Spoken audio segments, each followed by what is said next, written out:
Great. Good evening, everyone. My name is Rich Mucci. I'm Chair of the Winchester Select Board. Welcome to the Monday, July 31st, 2023 Select Board meeting.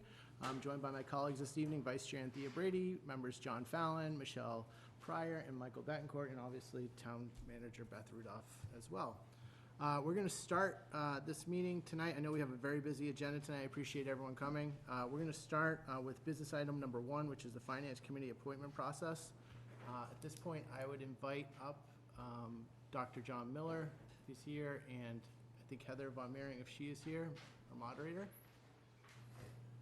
So just so everyone, if you're not aware, every year at this time, we have Finance Committee appointments, and by the bylaw that we have in town, it says that the FinCom chair, the moderator, and the select board chair are the appointing authority for FinCom.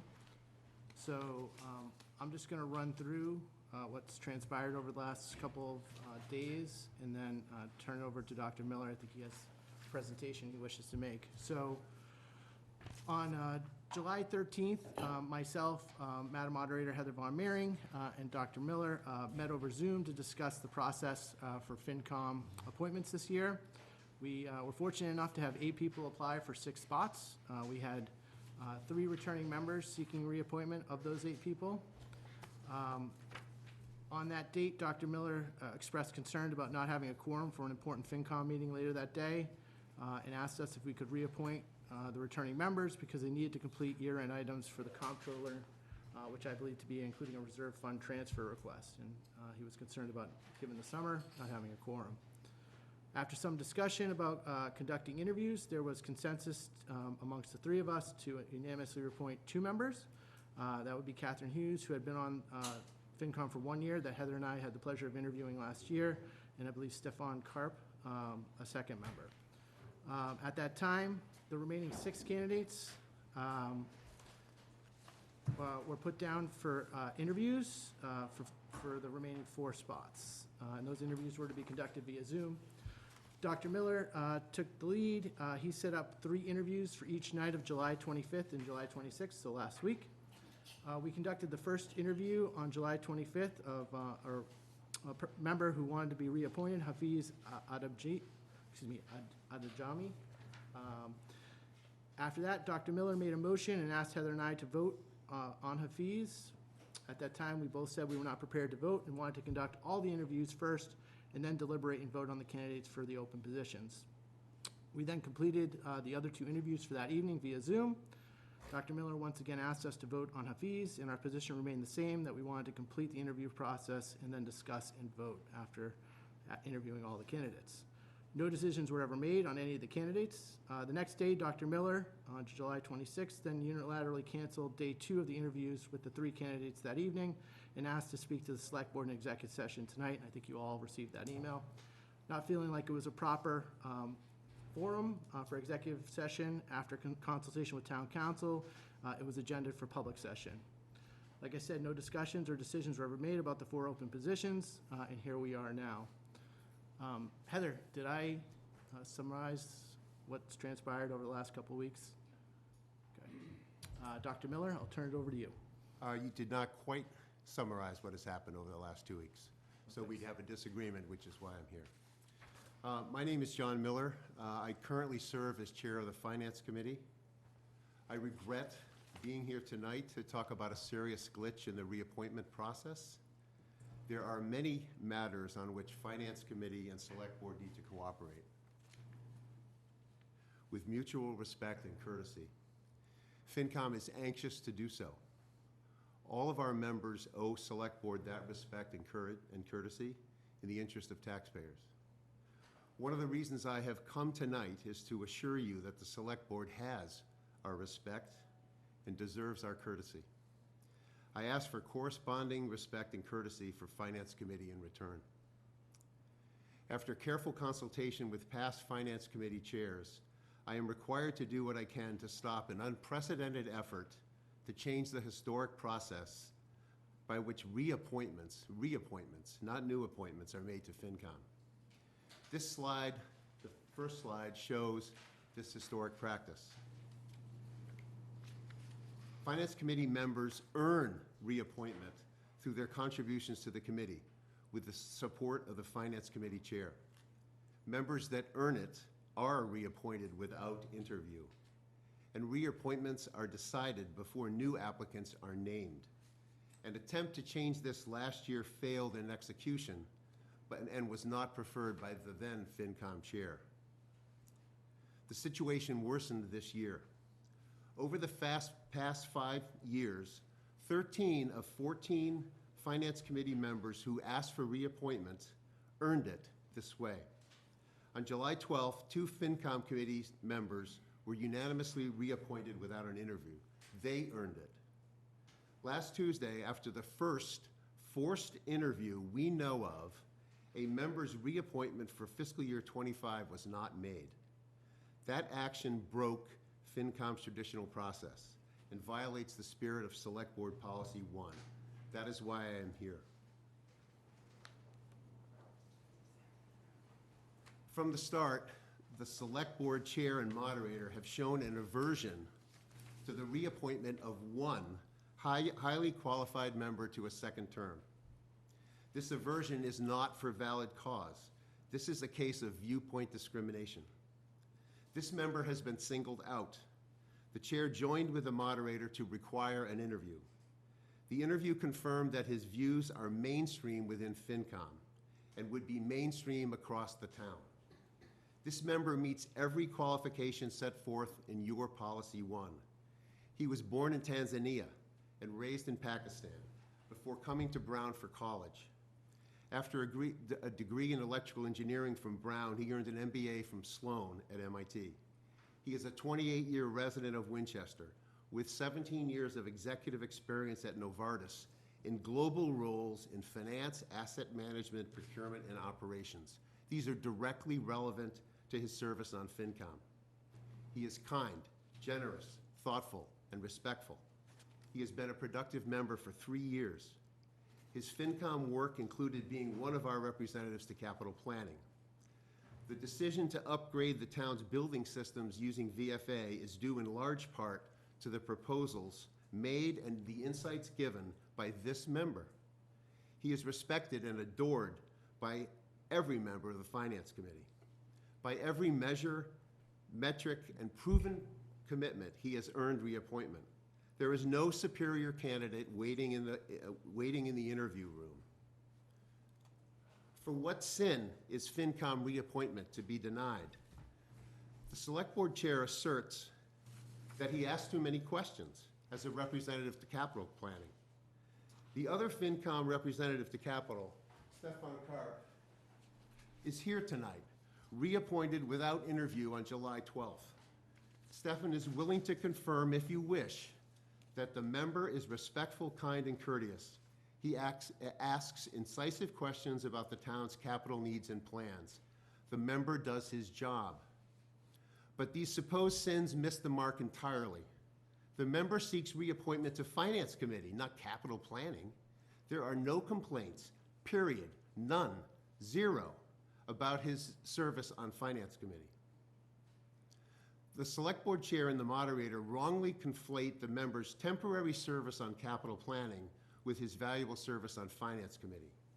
To avoid this issue and resolve this reappointment, I offer, and I repeat that offer tonight, to rotate this member off capital planning. There is no objective reason not to reappoint the member now. Viewpoint discrimination is the reason. This member's views are not to be allowed inside FinCom. They're not to be allowed in FinCom's analysis and analyses to town meeting.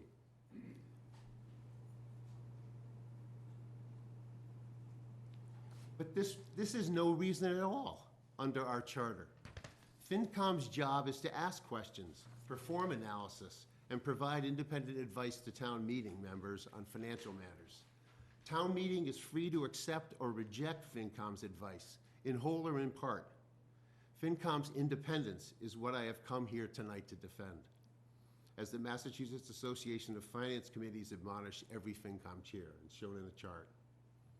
FinCom serves 192 members of town meeting, not the Select Board and not staff. That is FinCom's job.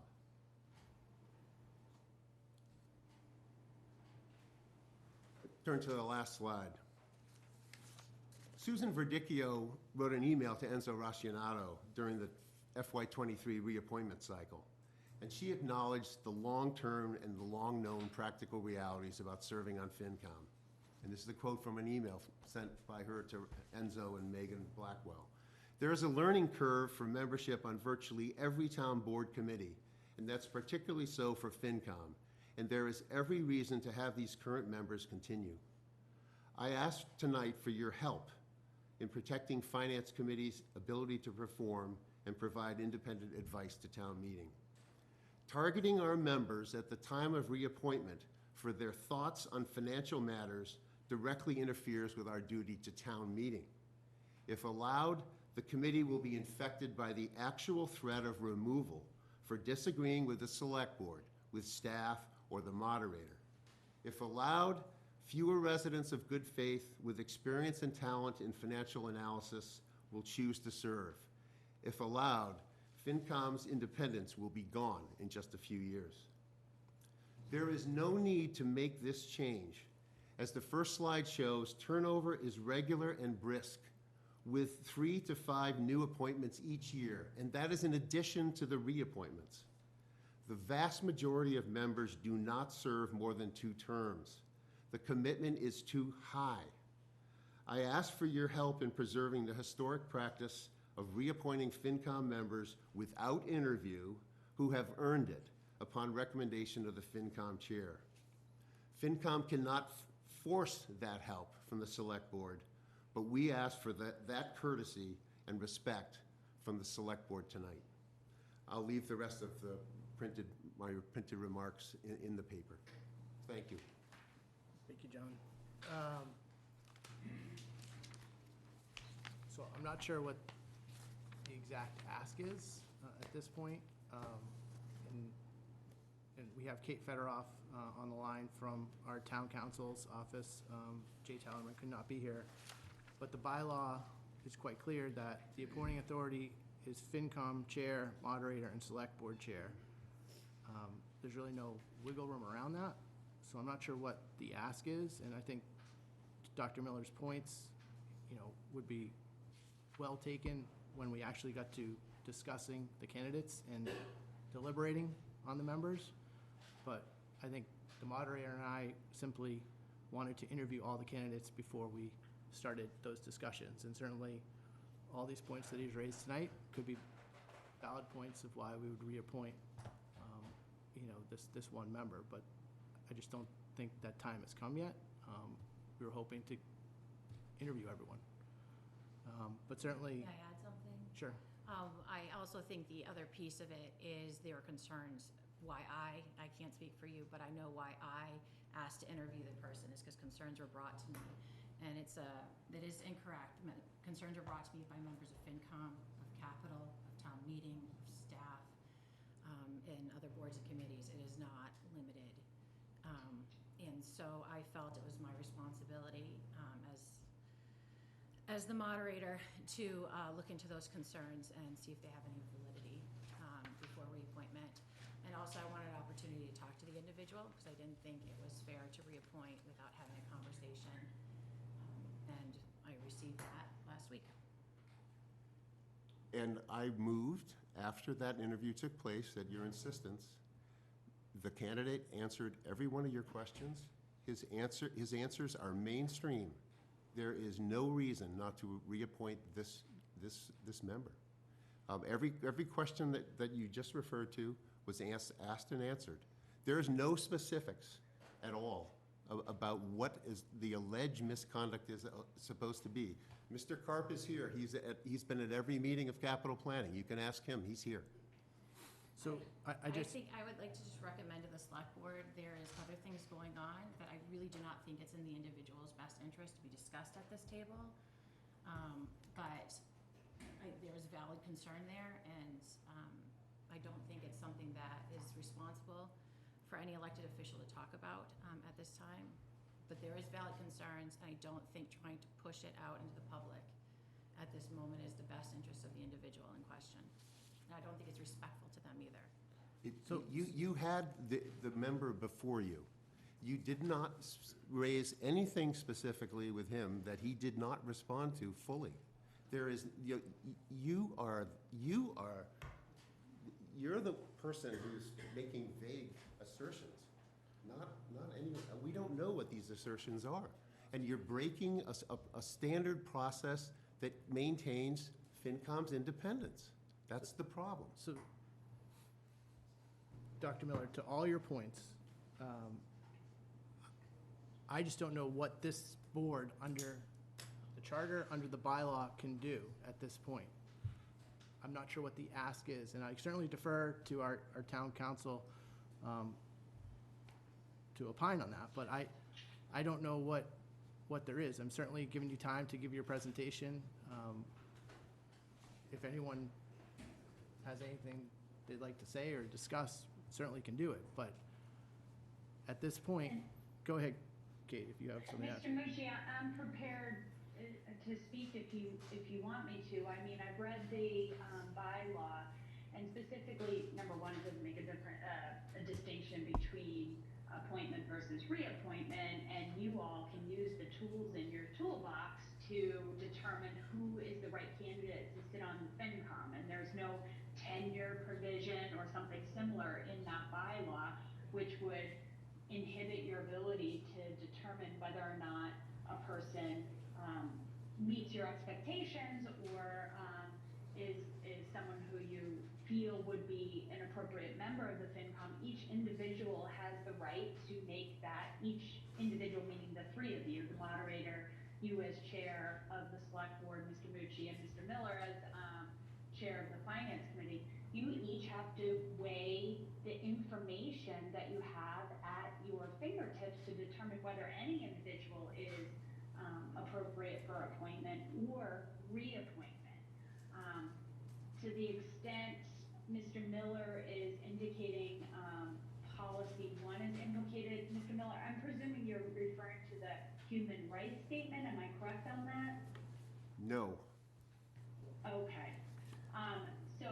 So policy number 1, I didn't find that on the website, but to the extent that this is It is policy number 1 on the website. I wouldn't call it a human rights statement. Policy number 1? Yes, it's on the first page. I don't think it's a human rights statement. It is, if it's labeled policy 1, I think that's what he's referring to. Select board policy 1. So, to the extent that someone's being reappointed, there's no protection for reappointment, and you can decide whether or not that person is representative of the town and going to be a helpful person on the FinCom. That's not viewpoint discrimination, which really is a First Amendment issue having to do with content-based restriction in the public forum. Here you're deciding who is going to represent you, not creating a public forum where everyone has the right to express their beliefs regardless of whether or not you like it or dislike it. So it's two entirely separate things, in my estimation. I don't know if that helps answer any of your questions, and I can ask, or I can... Yeah, I had no questions. I had no questions for you. Oh, so, okay, great. so I think, I don't know, Mr. Mucci. thank you, Kate. So I'll just speak where I stand. I've made no decision about any candidate. I went to the first round of interviews. We interviewed 3 candidates. I was coming back the next night to interview the next 3 candidates, and then we were hopefully going to sit down and have a discussion. And certainly, Dr. Miller's points, tonight, can certainly be discussed as we, weigh those candidates. That's what I thought the process was, but we can't, Mr. Miller canceled the interviews, and, here we are. And I'm not sure what this board can do. I mean, the only thing that you can do, I guess, in theory, is remove me as select board chair if you wanted to. But you can't, from my understanding, Kate, and correct me if I'm wrong, is you can't, they can't substitute me in because of the way the bylaw is written, right? Another select board member couldn't sit in for me, nor that would be productive since we just did half the interviews, so. Right. So it does not say you or your designee. It does not say that, unlike some other bylaws that I've read. So it is you. As I said in my statement, we cannot force that help. But we ask for the same courtesy and the respect from the select board as to the historic practices that keep FinCom independent that you ask from us. Okay. Go ahead, Michelle. I'd like to say something. So, I think I'm the only person here who's actually been a FinCom chair and gone through an appointment process. And a few moderators ago, we had a similar challenge with getting our incoming chair reappointed. The moderator had a specific problem with this person. It was ugly. It was divisive on the FinCom. We'd elected our chair. It wasn't me. I wasn't vice chair. I was just a member. We'd elected our chair, and then they had to go through hoops to take their new term to serve as chair. I don't think it's a good look. I don't know that we need to have process to get in the way of reappointments unless we have evidence that they've done a poor job on FinCom, whatever comment they may make to town meeting. If someone's in trouble for asking questions, I don't know how I got elected in March, because that's all I do. So I don't like the look. I can't tell Rich what to do. I wouldn't tell the moderator. I certainly know where John Miller stands. He's the FinCom chair who wants to see his person reappointed. That makes sense to me. If I was the FinCom chair, I'd be advocating just, I think, as stridently. FinCom is a body of town meeting. They're not a body of the select board. They're not our body. And they have 15 members. And as John can tell you, or John Fallon can tell you when he was on when I was chair, it's hard for any one person to sway a group of that size. So I don't know, and I don't wish to know the details that Madam Moderator may know, but I think, fear-based decisions that one person will be that disruptive to FinCom's work, if the concern was capital and there's been a concession to remove them from capital, I don't know how keeping a person who seemingly has served well in their role to not give them another term. It does get in the way of 13 or 14 reappointments. You can go back further, Mr. Miller, to find, 2013, 2014, all the other chairs and moderators. It generally went that way. When I've seen it personalized, when I was a member, when I've seen it personalized, when I was encouraged to apply so someone wouldn't get reappointed, would I apply for FinCom? I think it's not a good look. I think you deal with the person and their merits and the role of FinCom, and you protect the independence of that group from the politics of whatever the board chair or this board even thinks of the person. It's not our call. They're a body of town meeting. I think the moderator's voice is important. She moderates the town meeting. I think that's important as to how that information is presented to town meeting, how you interact with FinCom chair and vice chair. I think that's critical. I mean, I'm not saying we should change the bylaw, but the select board chair could be sitting here as much as the superintendent could be sitting here, and they have the biggest chunk of the budget, and they don't have an appointing authority. So I just don't like the look of it, but I don't know the details, so I'm just going to stop. But I think it's a bad look, in my opinion, with what little I know. So I don't need you to tell me everything I don't know. I'm just going to say from where I sit, it doesn't quite sit well with me. But there's, to your point, Rich, there's nothing we can do. I don't want to take a motion to remove you to just make a vote of a person you've already interviewed half the candidates. I wouldn't elevate it to that level. So.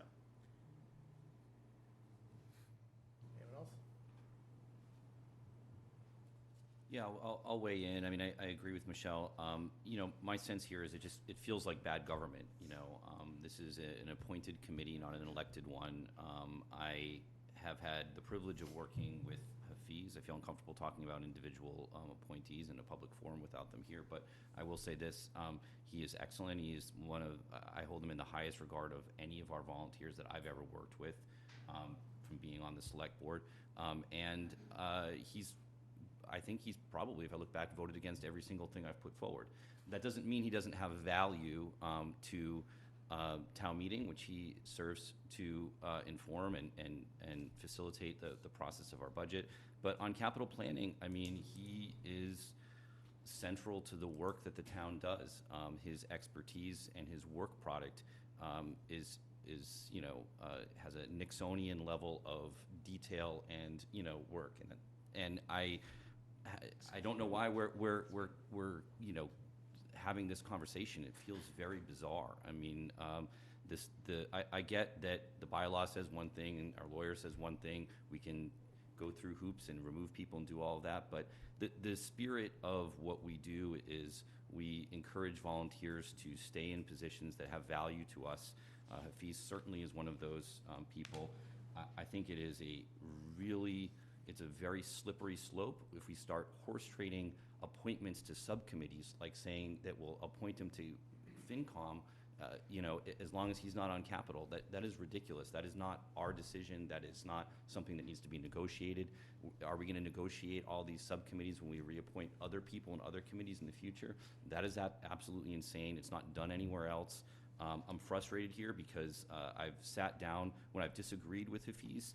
He will meet me the next morning at 8 o'clock at Cafe Nero and have a conversation with me about it, and we'll find out where we agree and where we disagree. And we leave there in a better place than we were before. And a lot of times it's just that I don't know the details, right? So a lot of times it's on me. And that conversation is a positive one.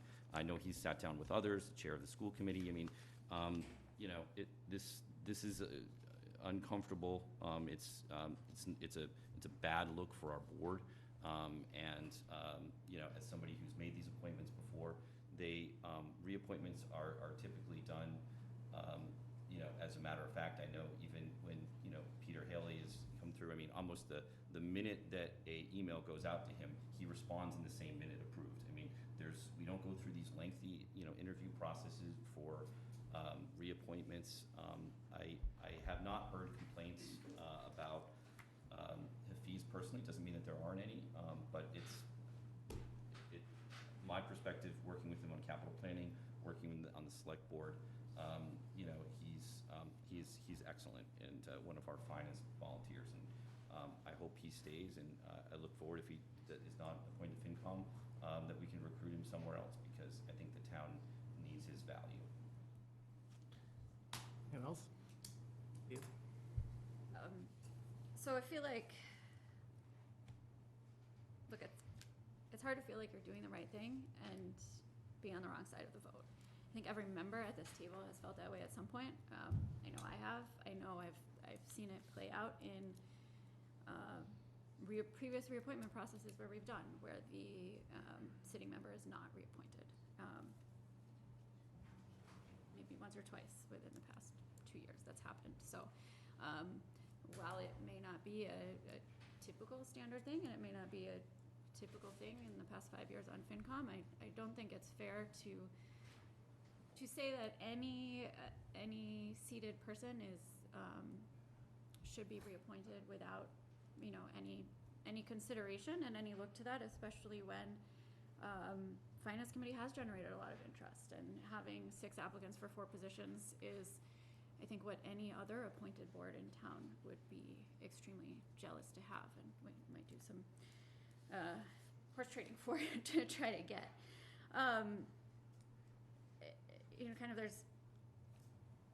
I think people have heard and not heard things, and I don't have direct experience with this member. I'm not going to speak to what I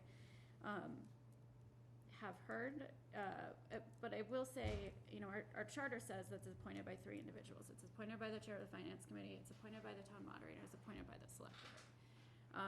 In your slides and in your remarks, it feels like you've come here today to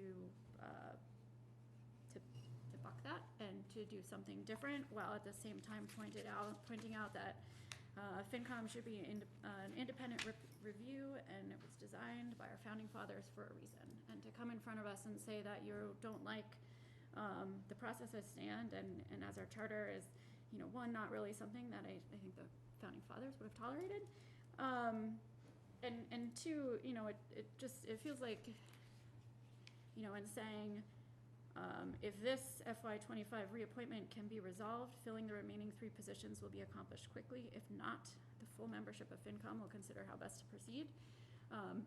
Feels like you're attempting to hold the Finance Committee hostage at the expense of this one vote. So, I feel like we're saying it's appointed, it's not political. It is political. We're working in a town government where we have people who are voted in, who are elected, who are in the charter to be, to be doing these things. And if people don't like it, there are future elections that can change the outlook on things. But trying to get around the charter, because there's potentially seemingly difference of opinion prior to a vote being taken on 6 applicants seems a little excessive, and hopefully that this can, the appointment of the 4 seats can be resolved without sort of shenanigans taking place in the back room of Finance Committee. May I quickly respond? Go ahead, quickly.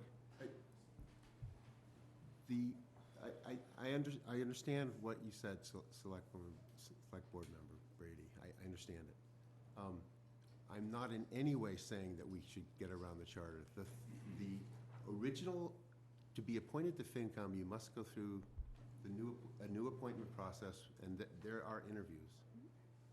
So no member on FinCom has not been interviewed by somebody. Until the current moderator became moderator, the moderator and the select board chair often did not interview new candidates. But since the current moderator has become moderator, all candidates are interviewed. So there's no one sitting on FinCom that hasn't been interviewed. And there's no one sitting on FinCom who hasn't been reappointed, who hasn't been appointed by the 3. So I'm not saying to go against the charter at all. What I'm saying is that by tradition, in order for the select board not to appear to be too heavy-handed with respect to the FinCom, which reports to town meeting, not to select board, traditionally, and it's the history I put on the first slide, reappointments are handled more informally. It's not, the reason people don't ask for reappointment is the work is too hard. A lot of people on FinCom fall away because they can't do the work. The work is evenly divided among the 15 members of FinCom. You must get the work done, and when you don't get it done, it's apparent to everyone, including you, and people don't re-up. I would say a third of the people that only serve a term.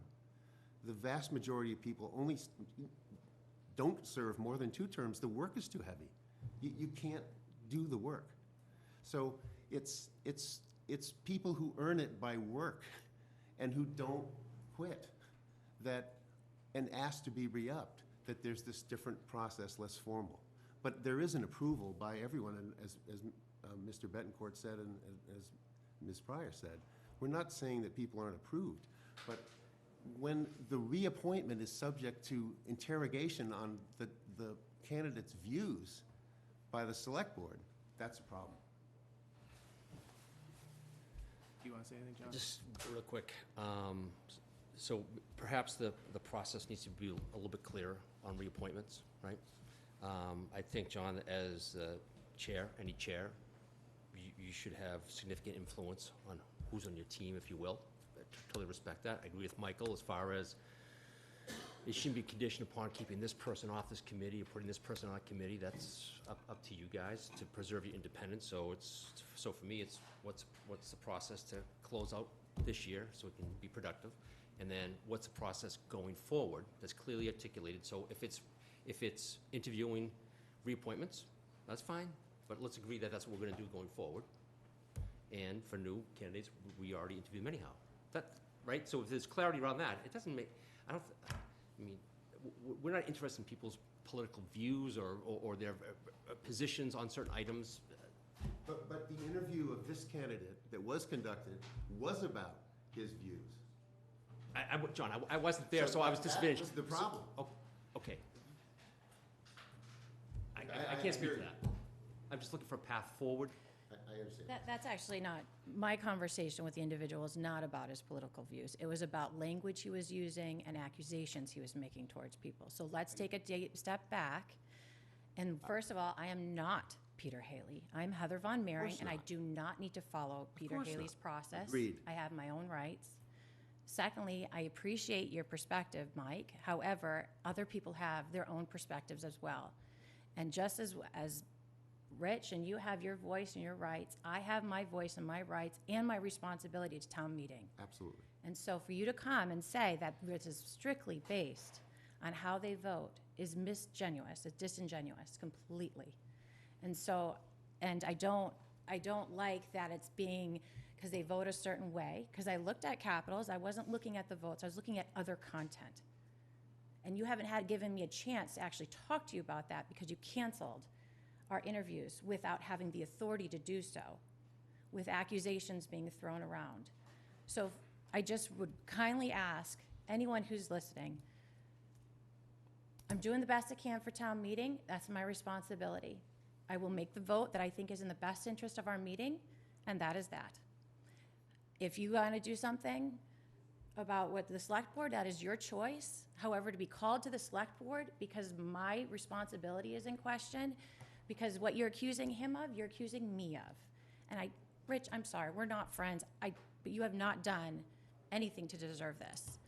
And I'm sorry that FinCom members who are here tonight don't know the full story, because that's not fair to them either, but I also think there is a right to privacy right now.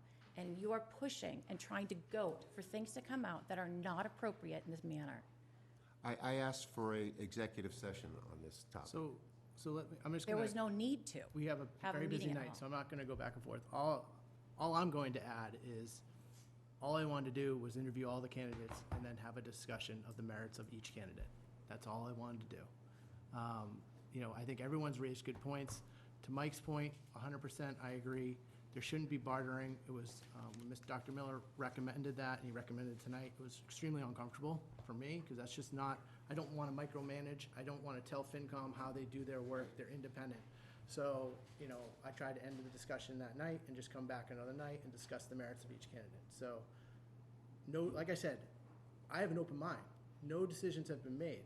But, you asked for this meeting, kind of put us in a bad spot, so I had you come in.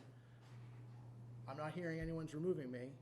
So at this point, we're gonna continue on in the process. The three of us are gonna have to work together to figure out a process that will work to get this job done. And as Michelle and several of my other members have said, it's not a good look. It's not a good look for any of us. It's not supposed to be this way. We should all work together. We all have the best interests of the town in mind. And certainly, giving the professional courtesy to the 5 new people that put their hat in the ring for FinCom to at least grant them an interview and then make a decision, I don't think is a bad thing, because we are hemorrhaging volunteers and we always need to bring people along. So that was all my intent. That still is my intent. If we went and did this tomorrow, it would be the same exact thing. My story has not changed one bit. With that said, I don't think there's anything else to discuss here tonight. We have a very jam-packed agenda. We have a lot of public here tonight for certain meetings. So unless anyone else feels differently, I think I'll conclude this session of the meeting. 3 minutes? No, not right now. We're gonna go, we'll have public comment at some point during tonight's meeting, so, but anyone have anything else on this part? Thank you. All right, thank you, Dr. Miller, Thank you thank for the you, time. Heather. Thank you. All right, with that, just because I do not want to keep people waiting, we will go right now to public comment. So if anyone's here for public comment, you can raise your hand, you'll be recognized.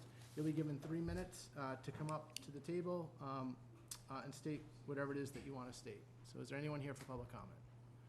Okay, first gentleman right here. Yep, come on up. Just state your name and address. Thank you. I'll just get that out of your way. Thank you. Thank you for the opportunity to address the board tonight. My name is Pars Bayani. I live with my wife and 2 daughters on 307 Cross Street in the north part of Winchester. I came to the meeting a couple of months ago to talk about the state of playgrounds and parks in Winchester. I see that's an agenda item tonight, and I'm delighted to see there has been some progress made. Both physically, I've seen a little bit of progress, as well as in the town manager's recommendations. I've seen that there are recommendations to rehab 2 of the parks actually in my area, Leonard Field and McDonald, as well as a number of school playgrounds. My comment is really quite a simple one. I hope that there is additional capital, both in the existing budget that can be found. It's great that you're doing those 2 parks, but obviously there's a lot more of them to do. And the other point I would make is that my wife, with a number of other families, actually organized a petition that was sent to each of you very informally, just by email and text message over about 4 days. And the petition rapidly gained 300 plus signatures. And so I think that really speaks to the demand that these facilities have among young families. And so as you start to identify new capital sources that will be required. And I know from what I've read that there may be a community preservation fund on the ballot at some point. Linking those types of capital asks from the town to these types of facility enhancements will, I think, get a very large subset of families very interested in supporting the town's financing needs. Frankly, most of the families who signed that petition, I know, upwards of half of them are folks who have never been to the select board, probably couldn't define what the select board is, have never been to town meeting. Many of them have moved to Winchester in the last 5 years. A lot of them moved to Winchester in the last 3 years. And so there is a very large constituency in town. People have bought homes here, who are planning to stay here for the next decade, 2-3 decades, who will be willing to vote for and support these types of ballot initiatives if you link them directly to facility enhancements that people are looking for. We've seen that with the schools, and I think that the parks are absolutely in the same vein. So again, I want to thank the town manager for including those two recommendations. I know that I was surprised at the numbers. It's $450,000 each. And so I immediately thought there's going to be a need for more capital dollars, but there is real demand, and I think a lot of people who would be willing to vote for the investments in those services if they really understand the linkage between things like community preservation or debt exclusions or overrides, and linking that directly to the types of facilities that they use. Thank you. Thank you. Anyone else for public comment? I don't know whether this is a copy. I think you're here for the grant of location, I think, on River Street, right? Yes. Okay, we'll get to you in a moment, okay? Great, thank Sorry, you. I meant, Yeah, I recognize you from the last one, so. yeah. Who's here? Sam Allison, come on up.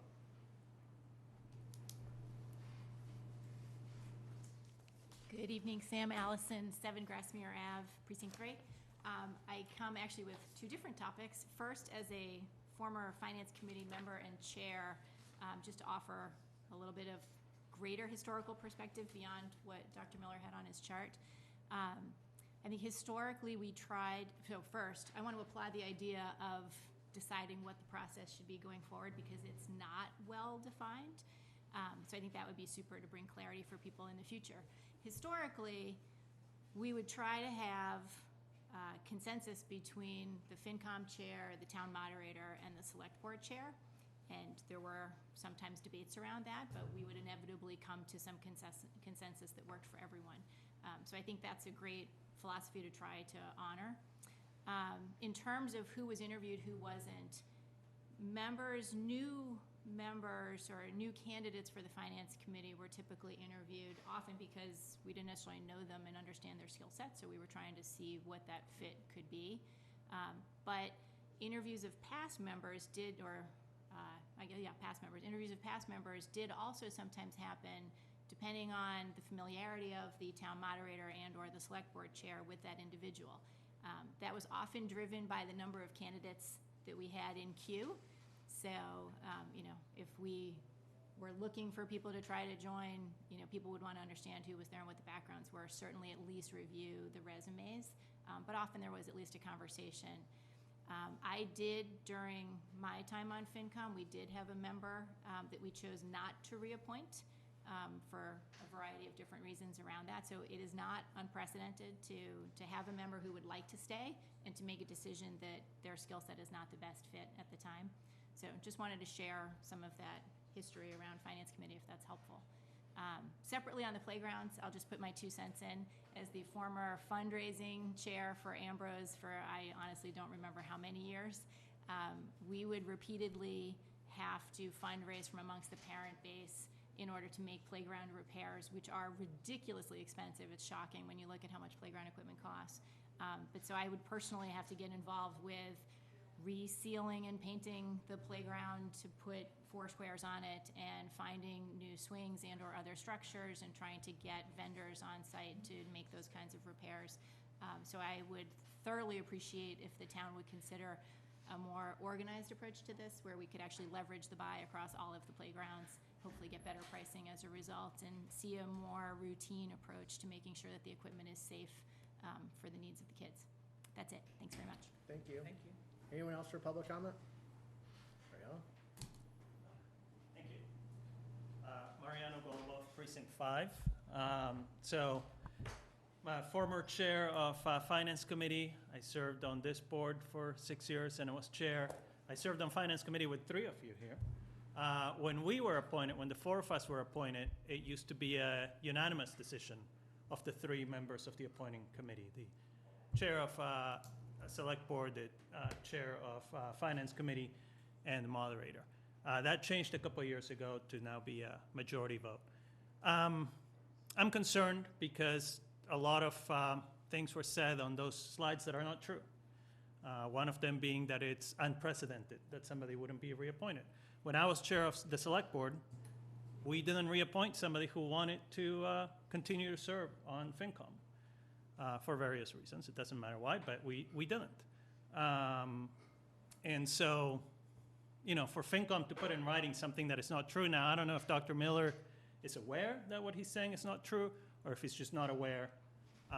But either way, I just want to set the record straight that that's not true.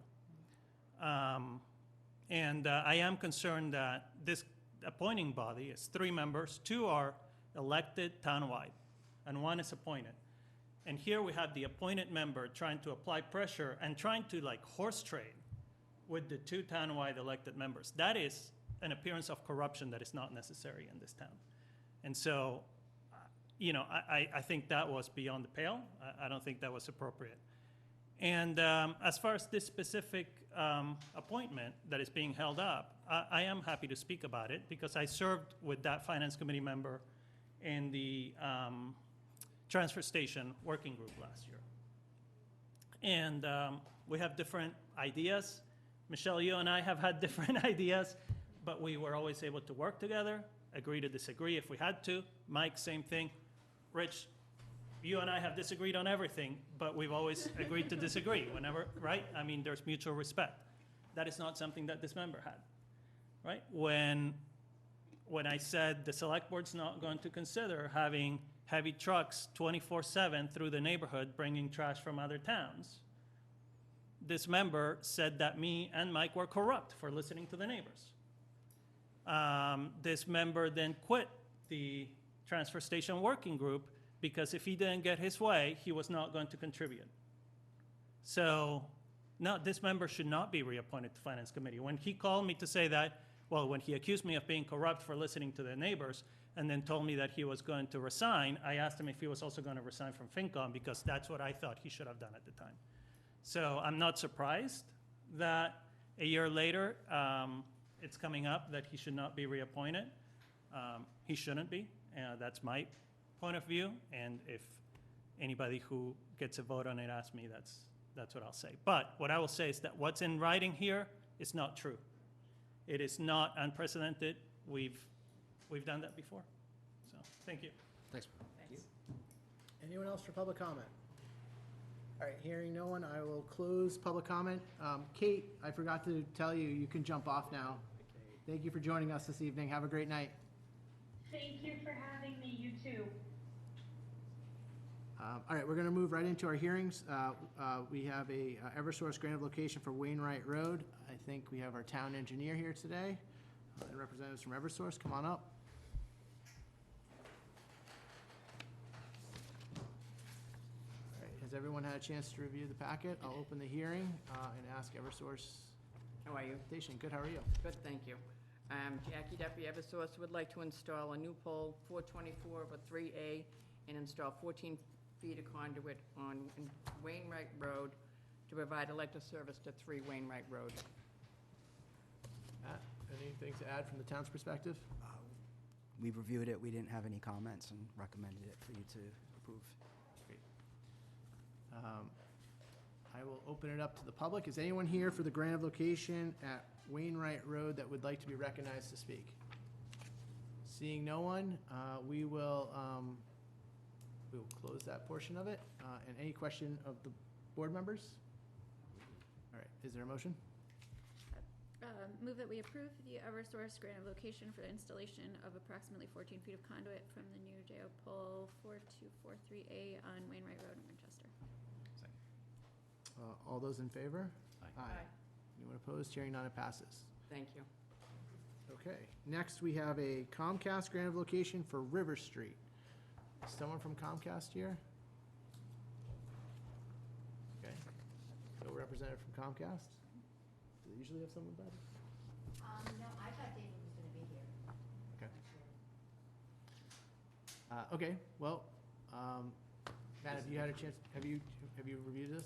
So we had reviewed it, and we didn't have take any exception to the grant location. Okay.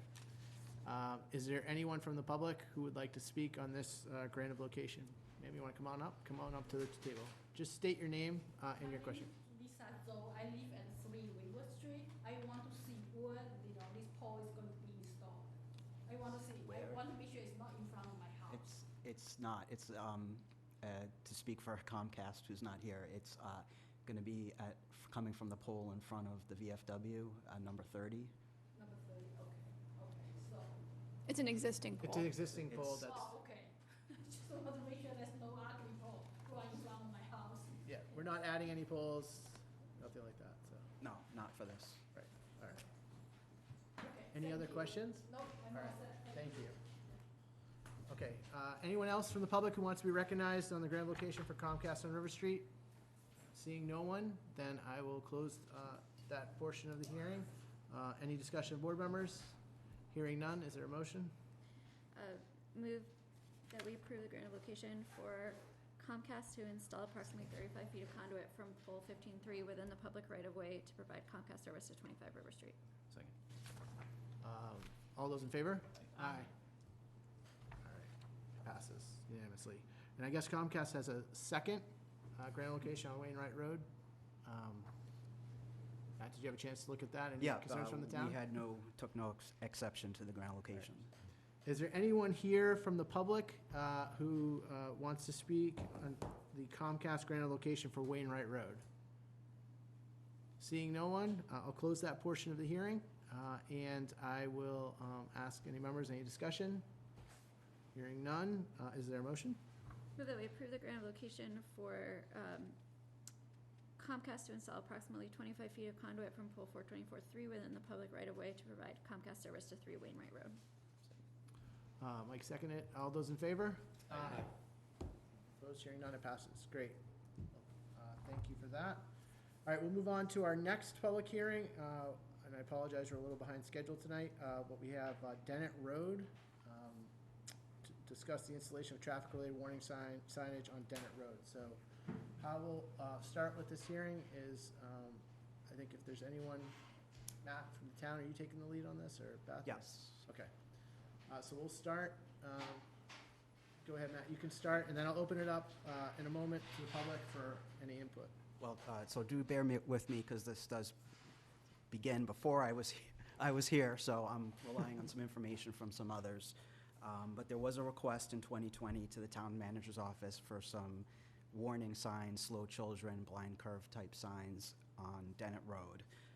The Traffic Review Committee had reviewed this back in September of 2020, and at that time had recommended or told the person who submitted the petition that they would recommend putting in some sort of warning sign like slow children, children at play, and that there would be a public hearing held for that signage. Sometime thereafter in 2022, I don't know if it was a miscommunication, DPW had gone ahead and installed the signs. At that time, Without a public hearing. without a public hearing, yeah. So the public hearing wasn't scheduled, didn't happen, and DPW, through some sort of miscommunication, installed the signs. At that time, we were asked to sort of reconsider or, have a public hearing for this. There was some feedback about the locations of the sign and the need for the sign. So that brings us sort of to the present. The engineering department did review this again. We put out some speed collection equipment just to see if there was a speed and volume issue on the streets. And then we also reconvened the Traffic Review Committee to discuss the petition again. So we found that about 40 vehicles per day were using Dennett Road. We put the counters out for, I think, 10 days. They count, 24/7. It's a electronic radar equipment that gets attached to the utility pole, so it's, not as visible as, say, the tubes that we used to use. So we had found about 40 cars per day. The average speed was 19 miles per hour, and the 85th percentile speed was 23 miles per hour. Now, the 85th percentile means that of all the cars that we counted over that period of time, 85% of them were traveling at or below 23 miles per hour. Now, if we were doing a traffic study on a street, we would use the 85th percentile to help set the speed limit. And as you guys are probably aware, in town, the town-wide speed limit is 25 miles per hour in thickly settled districts, which I think this would qualify. So we found that in our opinion, the speed was not a significant issue on the streets. Obviously, with an 85th percentile of 23, there were folks that were going faster than 23 miles per hour, but it didn't seem like there was an excessive amount of speed or a volume. There was also some concerns expressed about the number of trucks, and I believe of the 40 or so vehicles, the trucks were, I think, 2 or 3. The information was presented in the memo. Yeah, 2 or 3 per day. Now, that's measured, they measure based on length. So, you know, a small Amazon van probably didn't get picked up as a truck, but, you know, say a FedEx type or UPS box truck, that would be considered a truck in terms of counting. But they're serving those residents. But they're serving those residents, and yeah. you can see, based on the map, there are about 10 residents that have driveways off of Dennett Road. It is a loop. It does provide access to Dennett Park, but it's essentially a loop that's connected to Hollywood Road, which is a dead end. So the vehicles that are using the street are most likely either accessing the park or accessing the 10 residents. And if you think about 40 vehicles a day with 10 residents, it seems about reasonable that that's the case. So the Traffic Review Committee reviewed this information again. We discussed the issue of the signage. One thing to keep in mind is the type of signage that was requested, which is, you know, as I said, slow children, children at play, is a warning signage, is a warning sign. So the Manual on Uniform Traffic Control Devices, which is called the MUTCD, is basically the handbook that the entire country follows for placing, locating signage. It covers traffic signal equipment and all sorts of other things. And there are regulatory signs and there are warning signs. A regulatory sign, like a speed limit 30 miles per hour sign, is something that can be enforced. As it's a regulatory sign. This type of sign is a warning sign. It just increases awareness to people that there are children playing in the neighborhood.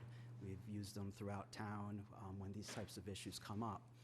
That said, they are a warning sign. They're not a requirement. It's not required for us to put these signs up. We further discussed the location of the signs that were placed, and again, I apologize because they were taken down before I was here, so I'm relying on what others said. But, you know, I was told that the signs were placed in the appropriate locations for those types of signs in the neighborhood.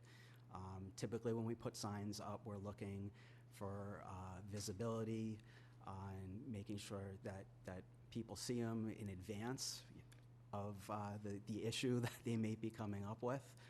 There's not there's some flexibility in terms of location, but there's not a lot of flexibility. And it was TRC's recommendation that should the select board vote to install the signs, that they be placed back where they were before. Okay. I'll open it up first to questions for Matt. From any board members at this point? Just what's the process for signs? Like, you have so many signs, you just become like wallpaper and they're meaningless. So when a neighborhood asks for a sign, do we do a traffic study and then we have a hearing, or how does that work? Yeah, so just, I've been through the process for a few That's more what I years asked, than yeah. that. So the process is that neighbors submit a request to the town. It comes to the town manager's office. Typically, it might come from one neighbor, or it might be signed by a group of neighbors, which I believe was the case from this original proposal. Then it goes to the town's traffic review committee, which is a staff committee comprised of engineering, DPW, fire, police, planning, when we have a planner. And we bring in other folks as we need. And as Matt said, there was a meeting of TRC last week. We usually have 3 to 4 meetings a year, depending on the number of requests that come in. TRC makes a recommendation. In some cases, it's to take no action. In some cases, it's to, install a stop sign or a crosswalk or these types of signs. And in those instances, we typically recommend that it come to the board. You are the street commissioner, so you are the ones who technically have to take a vote and hold a hearing. This, I would say, this kind of signage, it's gone both ways over the years as to whether or not we've held hearings about it or not, which I think is probably what led to kind of the confusion from DPW. But I think it's good to be back here now to have that input from the residents. Can I just ask a clarification? The signs were installed in 2022, and then they've been uninstalled? Right, so we got several, and Patty probably received most of the communication through Patty. We got several concerned residents, saying that they weren't aware the signs were going to be installed, and so that's why we kind of took a step back and said it should come back to the board. I was just curious when they were uninstalled. That wasn't in the memo That I don't know. Sometime last summer, maybe, Patty? Last fall? Somewhere, yeah, somewhere in that time frame. Okay, thanks. And there are, if you had to down that street, I mean, there are at least one sign I know of that says. Yeah, there's one children at play sign right Okay. before the park, and I can't tell if that was one sign that was installed and not taken down, or That's on a if it telephone pole, predated, right? yes.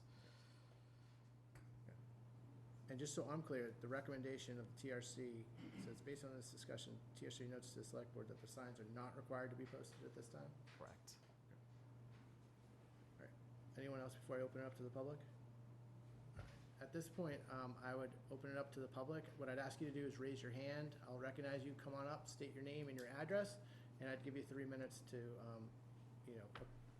give us your input or ask a question to the board. So, sorry, I think you had your hand up first. You're just in my line of sight.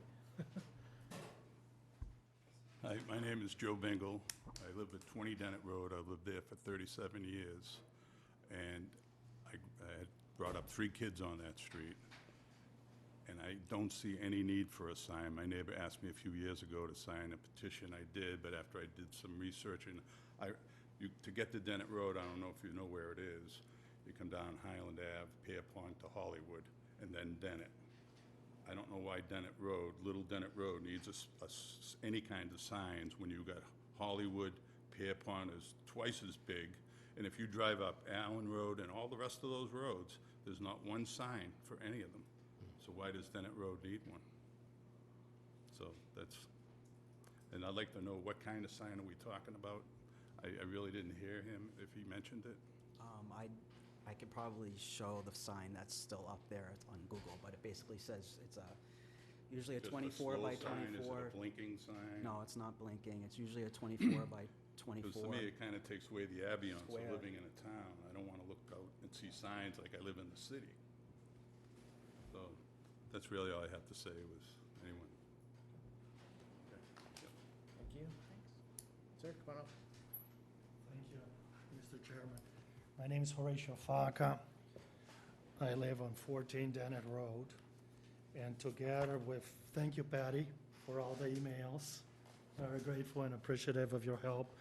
And together with 5 or 6 other neighbors, we spearheaded this process. We had 14 people sign the petition. Since there, we have 4 or 5 other people that would be willing to sign the petition and reiterated their interest. Dennett Road is unique because it's a horseshoe street, has 3 blind corners. And the street is very narrow.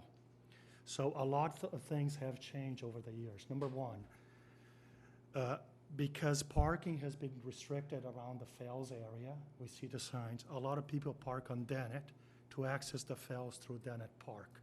That makes the street even more narrow. Amazon trucks have increased a lot. Some of those metrics you mentioned, we have strong conviction they are Amazon. They may be serving neighbors, but they are always on their tablets, which people didn't have 10 or 20 years ago.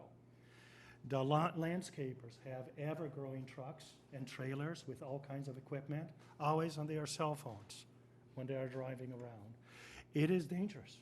In the winter, the plows are, and private plows too. I don't mean only DPW, which I think are are a very fine team, but there's plows, and they are all negotiating. There's no sidewalks on Dennett. This is critical. There is 0 sidewalks. Pedestrians, elderly, family pets are obligated to be walking on the streets, negotiating. That is unique. Hollywood has sidewalk on one side. It's in terrible shape, excuse my candor, but at least has some sidewalks. People trip because the roots have uplifted the sidewalk tremendously, but at least has sidewalks. Dennett has 0 sidewalks. So it is dangerous. I have been in harm's way, kids have been in harm's way, etc. Unfortunately, it is not how it used to be 20 years ago or 15 years ago. A lot of the buying habits of residents have changed since COVID. A lot of people are buying on Amazon. More and more of those delivery trucks are around. What we requested in our petition was some normal warning signs. We did word there, please be sensitive to the frontage of the houses. And we did ask folks to be sensitive to the frontage and to the aesthetics, is in writing on the petition. Unfortunately, we had what was referred to us as a miscommunication. I have emails in writing from Patty. I have been informed that DPW is going to install the signs as soon as they can. The signs have been made and the installation has to go through the work order request. So I'm unable to give an exact date. And James Gill, who retired. Yes, that's correct. I will put the word order in and we'll get the signs installed. What has happened is that unfortunately on one corner of Dennett, DPW put 2 signs on 2 frontages of the same lot. And I think that was insensitive. I think that created a knee-jerk reaction with one particular homeowner. I understand that. I don't mind if one is put in front of my house. I think it's kind of useless because I am halfway through the band already. To your point, they should provide a little earlier warning. But if you want to put one in front of my house, there is a utility pole in front of it, go for it. Our thinking is they cost nothing. If you authorize me, I'll pay for them. I'll be glad to pay for them. Just authorize the signs to be up for common safety. Typically, I believe in Winchester, I believe in aesthetics, I believe in the quaint town, but typically safety should not be trumped by only aesthetics. I think a sensitive approach, common sense, without putting a post in front of somebody's driveway, trying to leverage utility poles whenever possible, is one of those that we can have a win-win outcome here for all involved. Albeit the hearing reads Dennett, if you go to the petition, it does means Dennett and Hollywood. A number of petitioners live in Hollywood, many of them, all with the same concern. So it is an area that has become a little tricky over the years, and we have appealed to the sensibility of DPW and the traffic committee to address. We love the town. We would like to keep it as safe as possible. I am all in favor of not having extra signs whenever it's not required, but is unique, is a horseshoe, at least 3 blind corners. We have submitted pictures. I have submitted pictures to James Gale, updated pictures. I'm having them here if you'd like me to pass them along. I have all the email exchanges. It is a bit dangerous, and I'd rather be proactive than we having this conversation in a year or 2 after there is somebody hurt. Thank you. Thank you for your time and for your consideration. Anyone else from the public? Ma'am, come on up. Thank you, members of the Select Board. My name is Shaga Russell. I live at 34 Hollywood Road.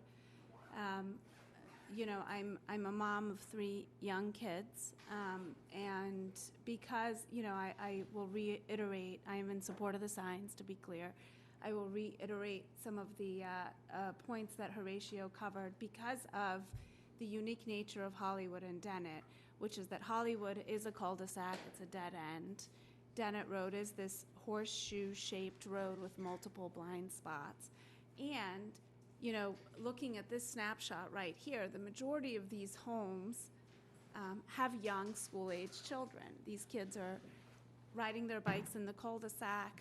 They are going to Dennett Park. They are walking in the streets. We have individuals who walk their pets, older folks, some multi-generational homes that are in the cluster that's pictured right here. And with each house that's sold, the number of children in the neighborhood only goes up.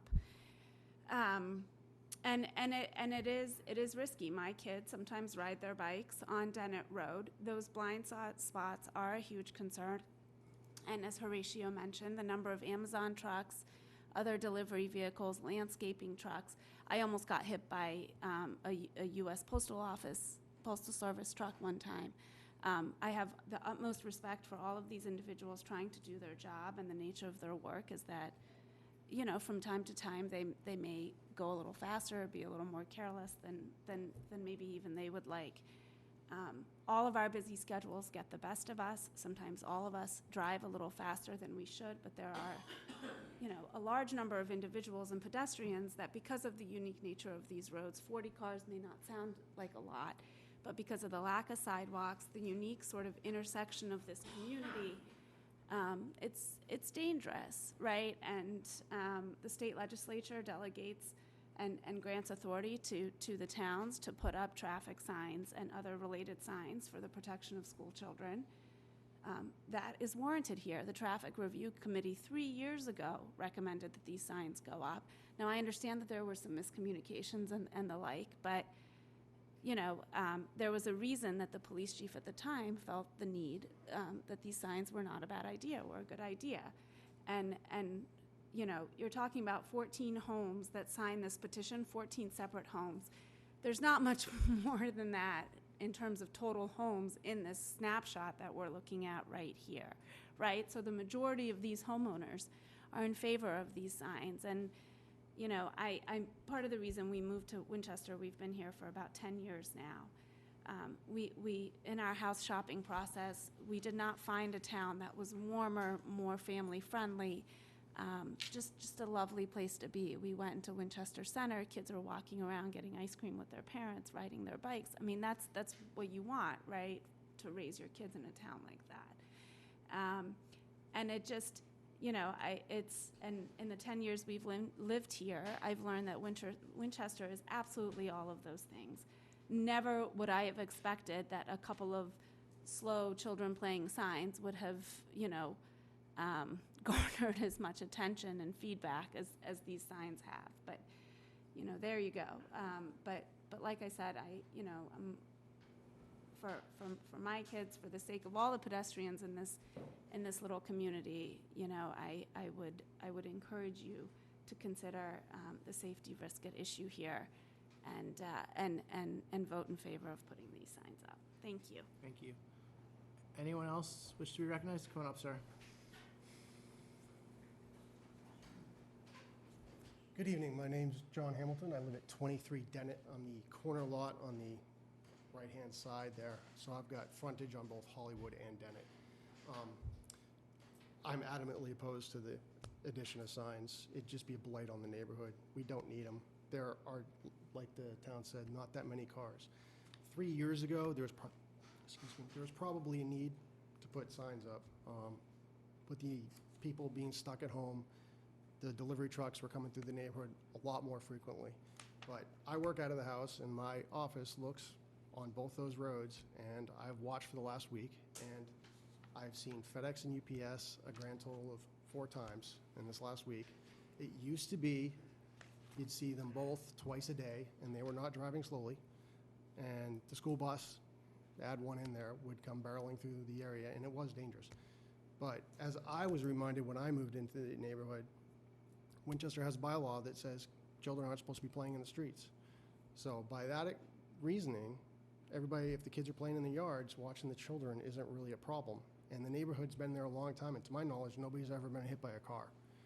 I grew up in town. I'm a 92 graduate, Winchester High. My wife is a 92 graduate of Winchester High. And a lot of changes have been made over the town, throughout the town. Some have been necessary, some aren't, and this is one that isn't. There just isn't enough traffic. I saw 2 cars today come out my end of Dennett Road. that, to me, just doesn't justify putting up large yellow signs. And I think what started the uproar for those of us who were opposed to it was, I counted 4 signs, and they were big, they were bright, and they were yellow, and they took away from the neighborhood. We moved in the area because it was a quiet little cul-de-sac, and it is a quiet little cul-de-sac, excuse me, and it's just, in my opinion, really not needed. Like a previous neighbor said, if you drive further up and go down Hollywood into Pierpont, there are 1 million people walking in the streets freely, not on the sidewalks, and there are no warning signs anywhere in those neighborhoods. My mother lives on Franklin Road right off the end there, and no warning signs. Willowdale, all these other things, people coming out of the fells, excuse me, there are no warning signs anywhere. I do not see the need to put them in our little neck of the woods. I have also written a letter to the board, which I hope you have in front of you, so outlining my other reasons, but I just want to reiterate to you all that I think we're going overboard with this. Even the fact that we're here is, I understand people moving to town because they want to have kids and they want to have a safe environment. I raised 3. My youngest is about to graduate this year. We didn't have a problem. It's not an unsafe area. If we were living on Everett or Oxford or one of those where people are flying back and forth, I get it, but not in Dennett Road. There's a reason why I bought up there. It's dead quiet, and since the pandemic's been over, the traffic has subsided immensely. There's really no vehicle traffic up there to speak of, and I think 40 trips a day, give or take, is what the town counted. It's about right for 11 houses, and there are only 11 houses that I counted with a Dennett Road address up there. The rest of the neighbors are, like I said, are on Hollywood, and as far as I'm concerned, signs aren't going to be impacting their properties. That's all I've got. Thank you. Anyone else want to be heard on this? Come on up. Mark Russell. I live at 34 Hollywood Road. I don't have a lot to add beyond what's been said already, but one thing I think that's worth noting, I've been told there was a child that was hit on Dennett Street, I think 20 to 30 years ago. There was a fatal accident. I don't know the details on it. Tried to locate it online without luck. I had 2 neighbors mention that to me, though. All the neighbors I've talked with neighborhood, almost a consensus, the vast majority in favor of some signs being put up tastefully. Like, as mentioned already, huge concentration of young kids in the neighborhood, which has been dramatically increasing the past few years.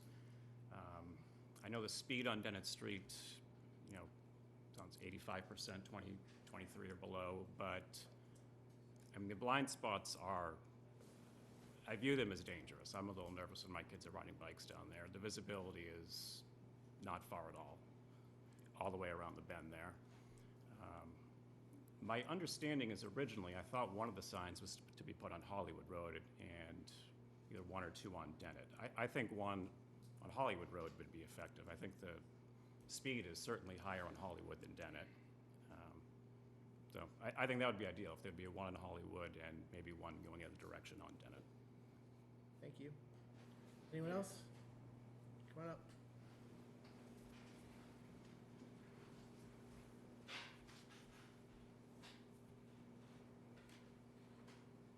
I'm Gail Presti. I live at 19 Hollywood Road.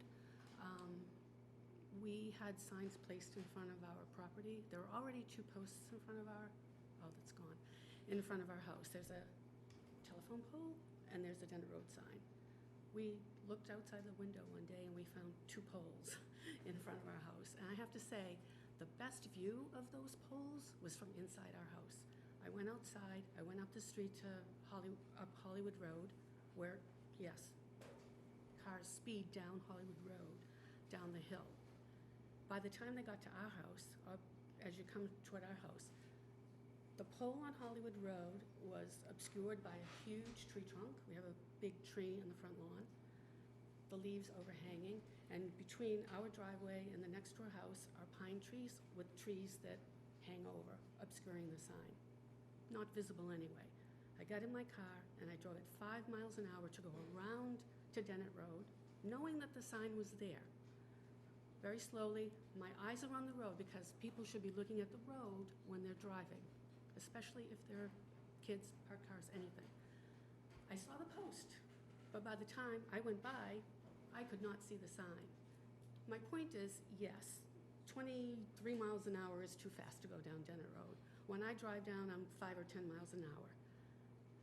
They're not 5 or 10 miles an hour. They're not seeing peripheral signs. I just don't think that that's the value.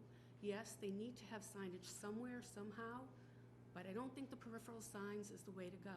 I think they need to be on the street, in front of you, from the top of Hollywood Road. When you come from Pierpont to, what's that street? Franklin, on the way to Hollywood Road. You can't see down Hollywood Road until you turn and go down. Every car thinks that it has the right of way. So now the trucks, the cars, whatever, are rolling down the hill at a faster pace. It's too late.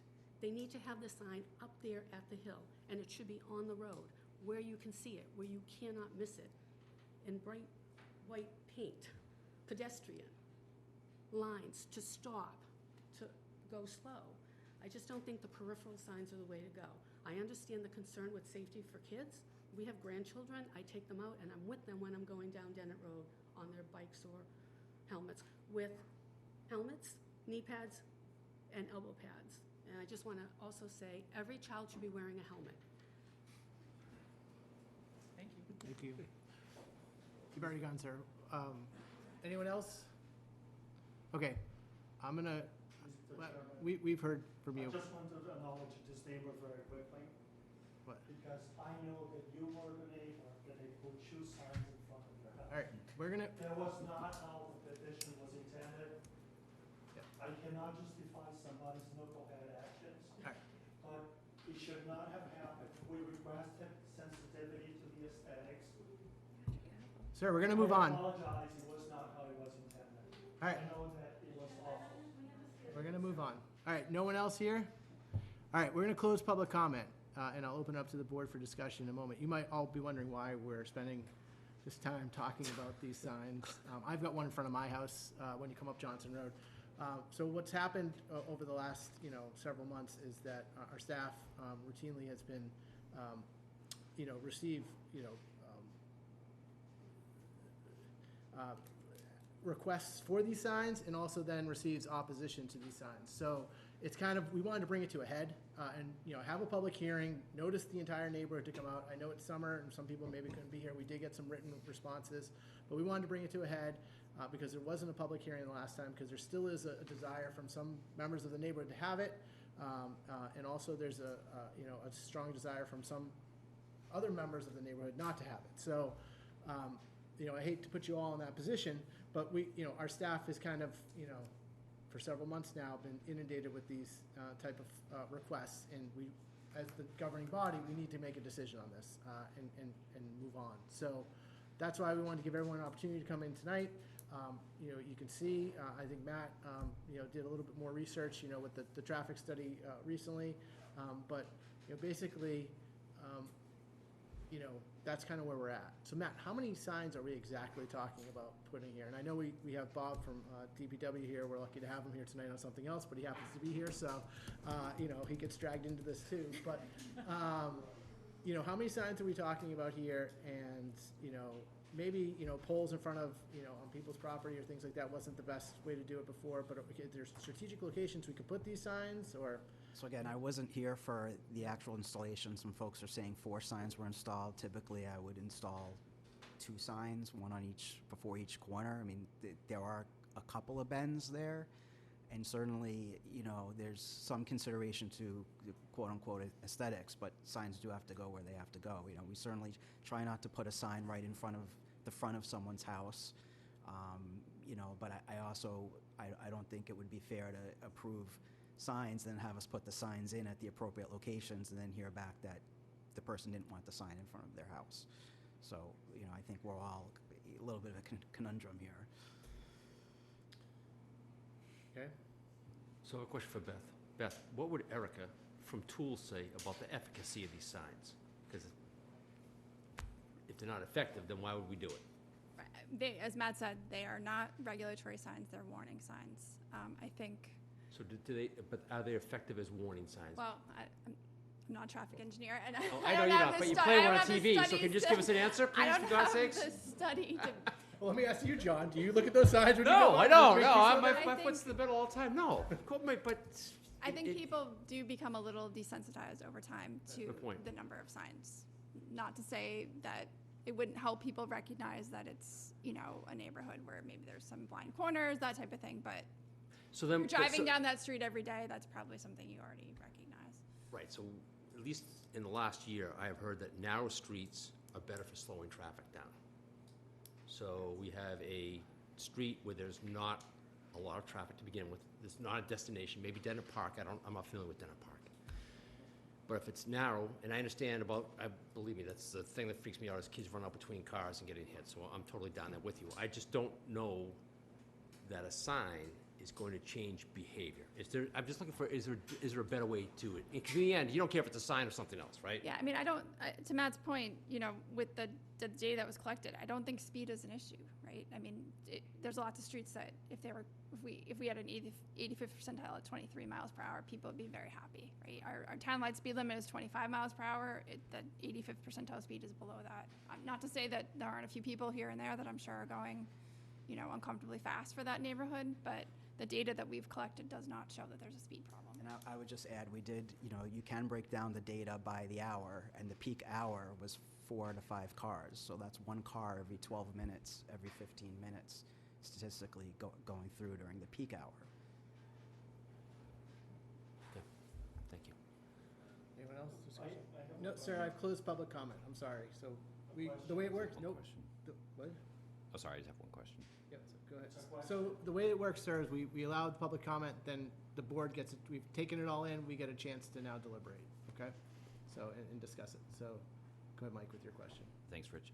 Matt, when did we do the study? Was it recently? Or? Yeah, it was about 2 weeks ago. Okay, so school was out, so there, Yeah, but, so. 10 houses on the street, if this was Bacon Street or a larger street, I'd be more concerned about, seasonal variation. Yeah. But you're not gonna have 100 cars versus 40 cars when school's in session. I don't see it on such a confined neighborhood.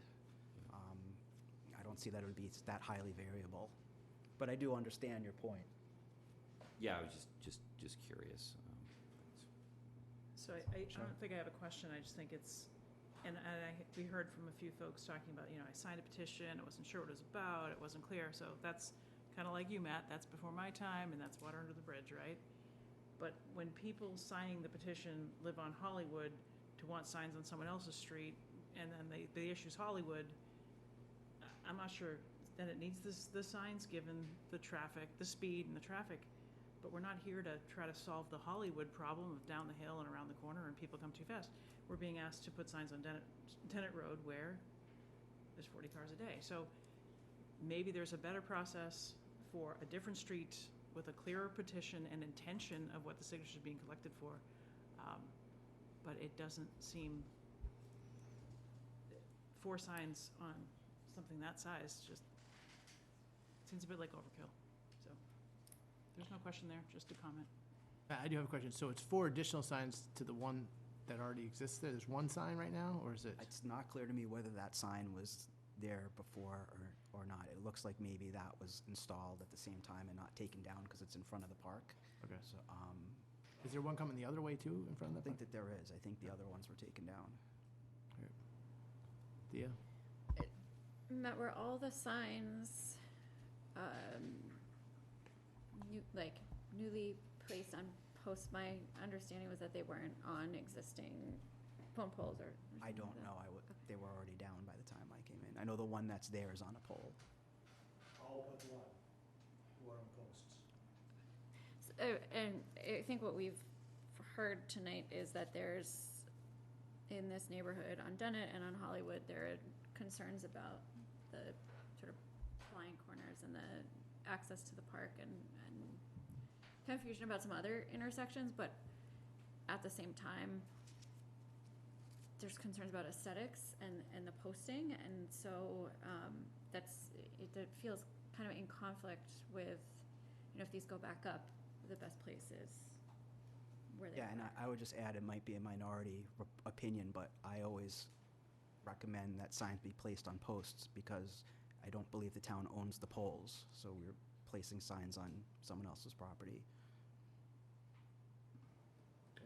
And one last question for me. Is there any, I mean, are you aware of any fatality on that road or anything? So I did ask the police department to review if there was any crashes, and there weren't in the last 5 years. That's not to say that there was something at some other time. I would feel like we would know that if there was. Okay. Any other thoughts? All right, so I guess I'll go. You know, I think we have a recommendation from staff. I think we monitor the situation over there, and maybe not when school is in session, maybe you put the traffic meters right out there again. But at this point, you know, I'm inclined to follow staff's recommendation and leave it as it is. I mean, this is kind of a split decision. You know, I think we've heard from both sides. We have letters in our packet. So I would be inclined to follow our staff's recommendation. You guys are a little bit more versed at this than, you know, someone like myself, you know, dealing with traffic projects in town and this type of stuff. We have a committee, and who is on the committee, just so I'm aware? So it's police, fire, the planner, DPW, engineering. Okay. And you all met, and this was the recommendation of all of you. And was there any dissension in that committee on this, or? No. Then I'm inclined to follow our professionals, and I would leave it as it is at this point. But I would monitor it, maybe, you know, sometime this fall, put those traffic meters up, and if there's a spike of some variety, then come back. Sure. That would be my position. I don't know what anyone else thinks. I agree. Two. Yeah, I think that makes sense. I mean, understanding it is hard to judge in the middle of summer, but also, you know, with, you know, empathy to the neighborhood, understanding that even small streets can get a lot of traffic, and, you know, sometimes what feels like a 23 mile an hour, 85th percentile, can feel pretty fast on a road that doesn't have a lot of leeway. So being able to take a look at it again when, you know, when we know kids are going to be going to school, folks are, you know, kids go to school, parents go to work, you know, however that works, and just being able to monitor at that point would be helpful. Anyone else? All right, so we don't need, do we need a formal vote at this point, or just leave it at that? You could just move to take no action at this Right. point, yeah. Is there a motion to take no action at this time? Anybody? So move that we do not take any action at Dennett Road at this point, and then do we say something to direct the town engineer to monitor, or? Sure. And direct the town engineer to monitor the situation and traffic at date when school's in session. Is there a second? Mike seconds it. All those in favor?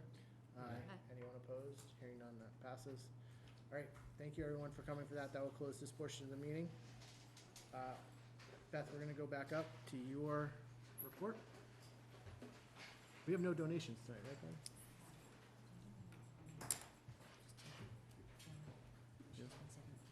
Okay. I guess before we do that. All right, we'll go to the parking here, officer appointment. Is Ann here? Come on up, Ann.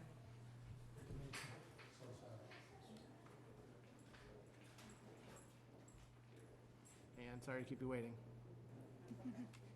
Get to see what the select board's all about. For those at home, this is Ann's our new treasurer. Congratulations. Welcome to the fray. What brings you here tonight? Parking hearing, officer appointment, so. Yes, so, as you may know, we had a parking officer in place for well over 40 years, since he recently passed away. So, it was a difficult job to replace him, but we did, place the ad for, the position, and we received 7 applications, 2 excellent candidates that, we interviewed, and one of them stood out more than the other. When I say we, my predecessor started the process, so we interviewed together.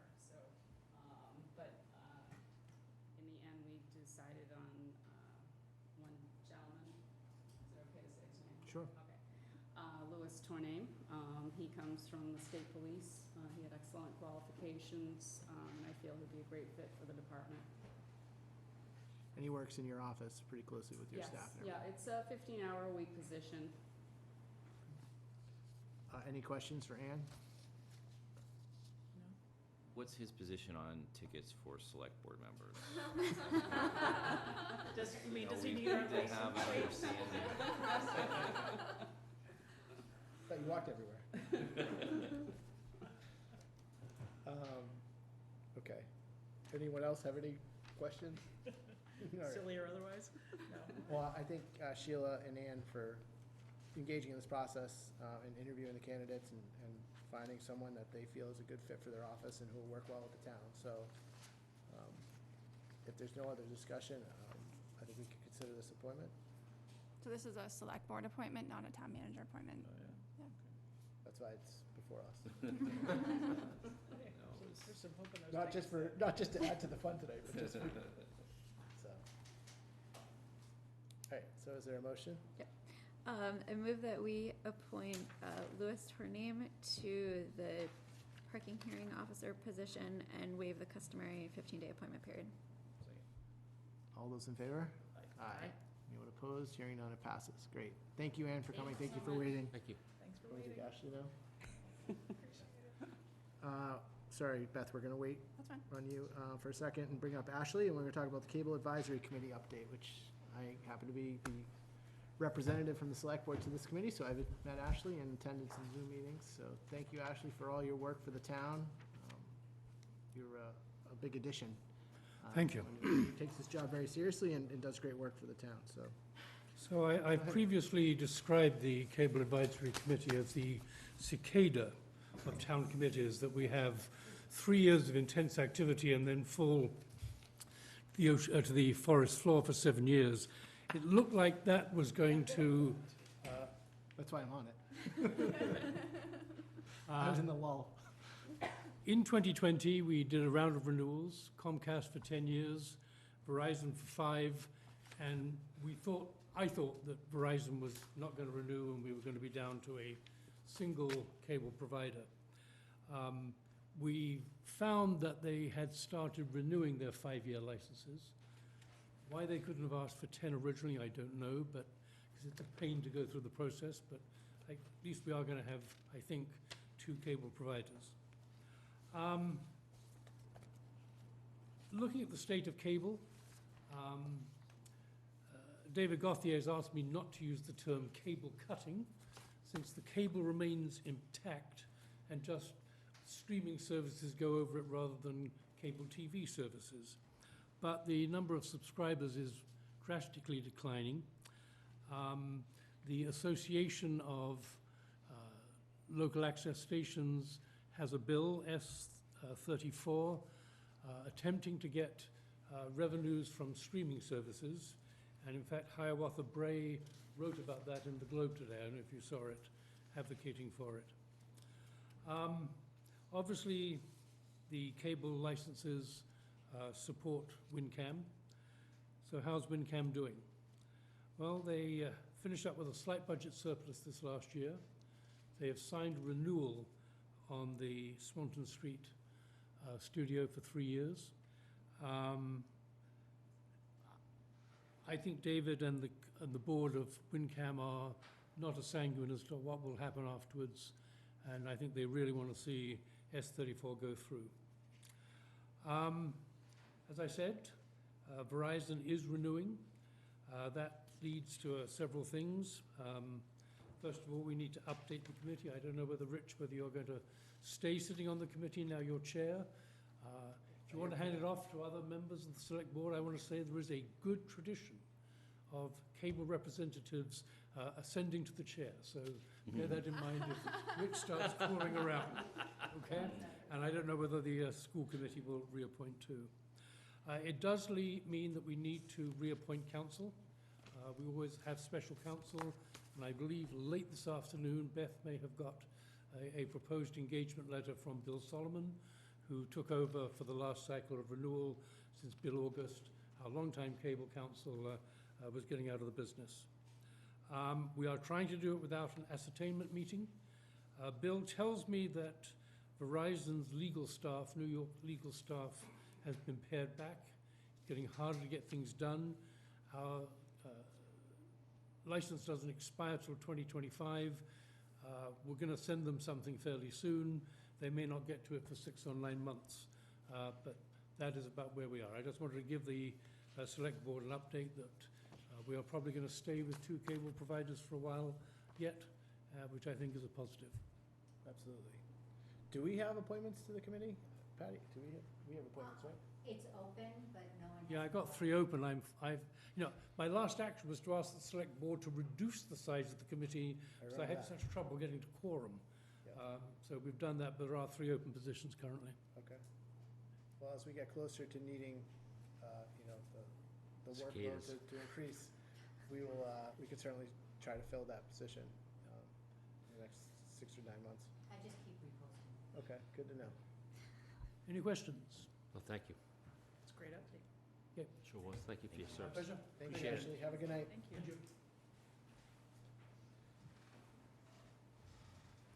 Should we do your report? Or should we go to project updates? What? We can do them first. Okay, so let's go to project updates. Why don't you guys all come up all at once? I think we've got, come on up, Nick. Chris Huntress, come on up. Pete Lawson.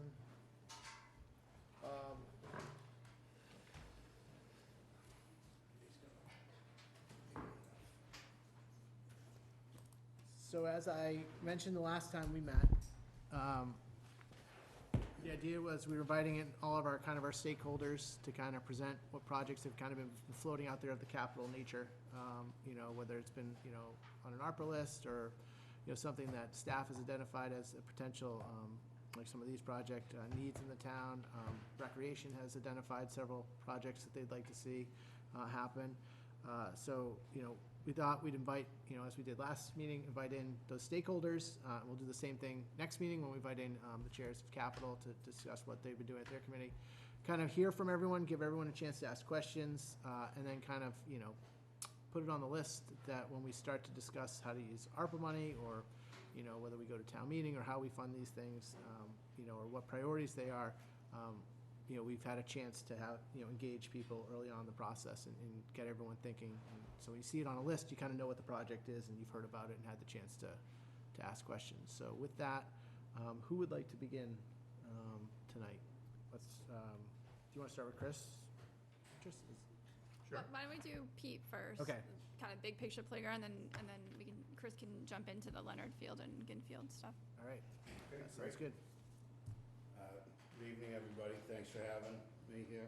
The last update to the board on our initiative goal to get a handle on what was going on with the playgrounds and how to get a better handle on them and the needs. I updated you at the time when we had completed a safety survey of all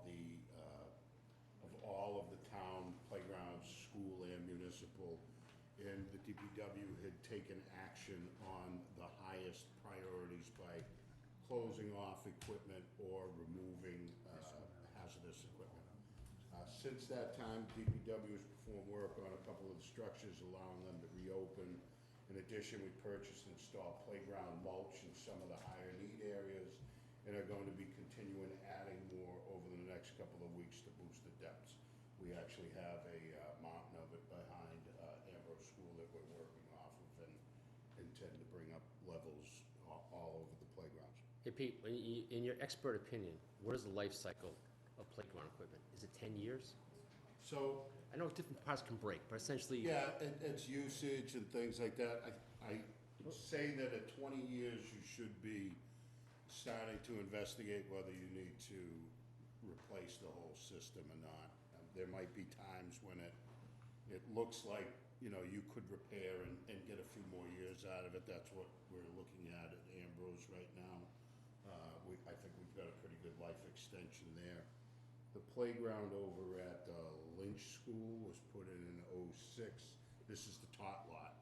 Right. With the Lynch School coming offline, I've been seeing at least what the numbers are if we wanted to relocate that somewhere. The issue with that one part of the playground that's really good is that it's the tot lot, so it's a big structure for smaller kids, and a lot of our needs right now are the bigger play pieces of equipment, but we'll be looking into that as well. But 20 years isn't that's when you should really start planning what your next moves are with it. Thank you. Chris, just, I mean, you design this stuff all the time. I mean, what, in industry standards, I mean, is that 20 years? Is that what we're looking at for this type of stuff? Yeah, codes have changed significantly over those 20 years, particularly with accessibility, but there have been significant improvements, so I would say that's a fair assessment. Great, thanks, Pete. Okay, so getting back to that, up at the Ambrose, the school and I and the PT have been working with the Eagan PTA up there to put together a life extension project. When we looked at the schools with the first, look at the survey, and what was driving a lot of what we were working on before the survey was really because of the Ambrose was in tough shape. So working with the PFA and the school department, we're going to do a life extension of the surface, a project to work on the asphalt place area next to it, and repair a bunch of the equipment to bring everything online as in good shape. That moved that one down lower on my priority list for a full project. It's still going to need to consider resurfacing, but it'd give you the time to see how well this works with it. But getting back on the script that I had that I sent to you,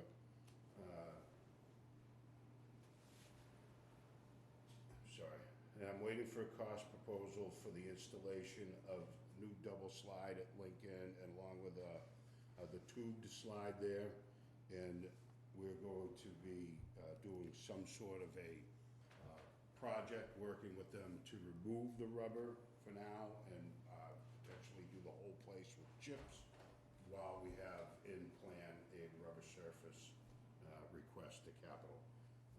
With this capital cycle, I've put forward a request for the resurfacing of the rubberized play surfaces at the Lincoln, Vincent Owen, and Ambrose School, and the replacement of the entire Leonard's and McDonald's playground.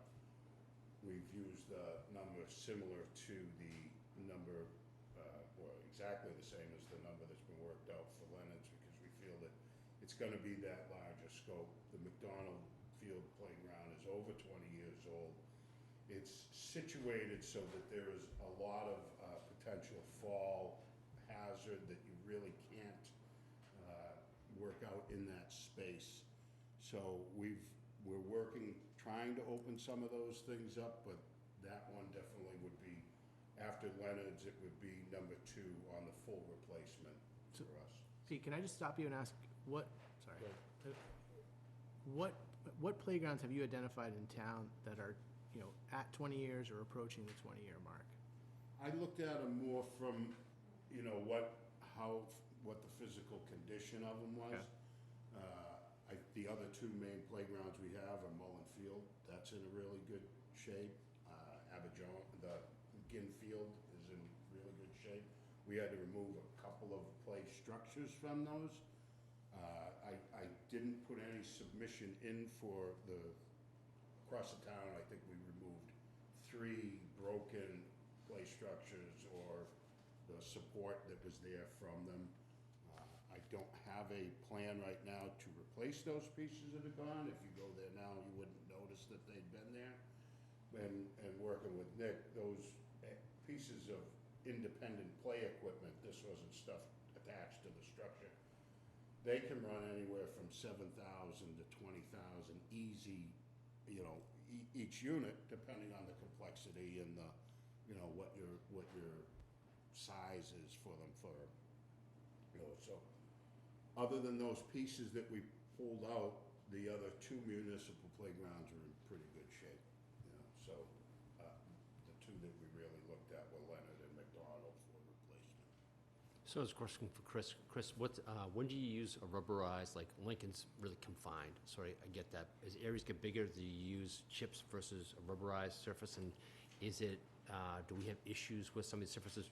Maybe they've just been really used hard, or there wasn't good subsurface preparation, or, I'm just looking to have the dolls go as far as they can and last as long as they can. So, and safe, and most importantly, safe. So what you thinking on that?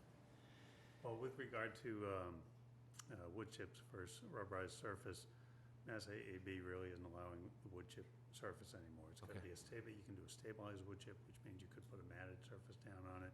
All of that requires a significant amount of maintenance when you're talking about that. That's why it's typically not the fault of the installation or the material itself. It's the fact that you're blessed with a lot of kids who are going to use that facility. It's great. And they're out there all the time. So it's that constant foot action that's going to move it around, which is why Mass AAB, Massachusetts Architectural Access Board, has gone to more of a rubberized surface, which is a little more maintenance-free. I wouldn't say maintenance-free, but a little more durable than the wood chips, if you will. Okay, thank you. So, looking at the Lincoln School, just to go back about the potential for wood chips, that one lends itself to it because underneath the rubber that's there, it is a soil or gravel type of base, where underneath the Ambrose School, that's a 2.5-inch pour rubber on top of a concrete pad. So there's multiple ways to do it.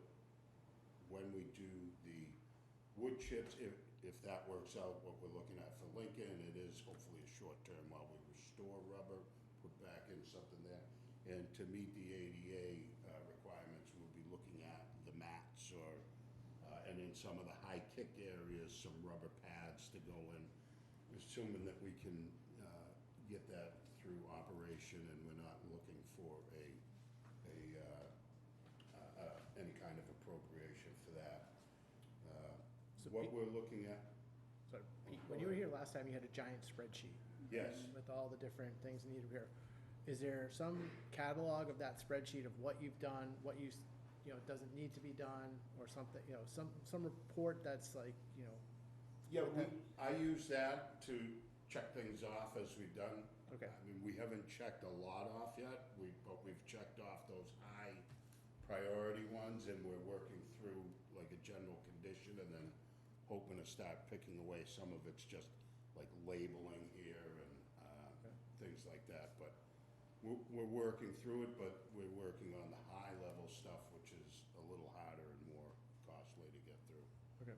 So I am maintaining that, and we are going to be using that going forward as the Bible for getting these up to snuff and trying to form some sort of better communication and team approach to maintaining them. That it, as I said before, it's been, and why I grabbed hold of this was it's kind of been a disjointed who's responsible, and you had PTA doing it for the schools, or some would be rec, some would be DPW maintenance. So we're going to be working through that, and these are the big ticket items that we're presenting, and I'll be continuing to work through that.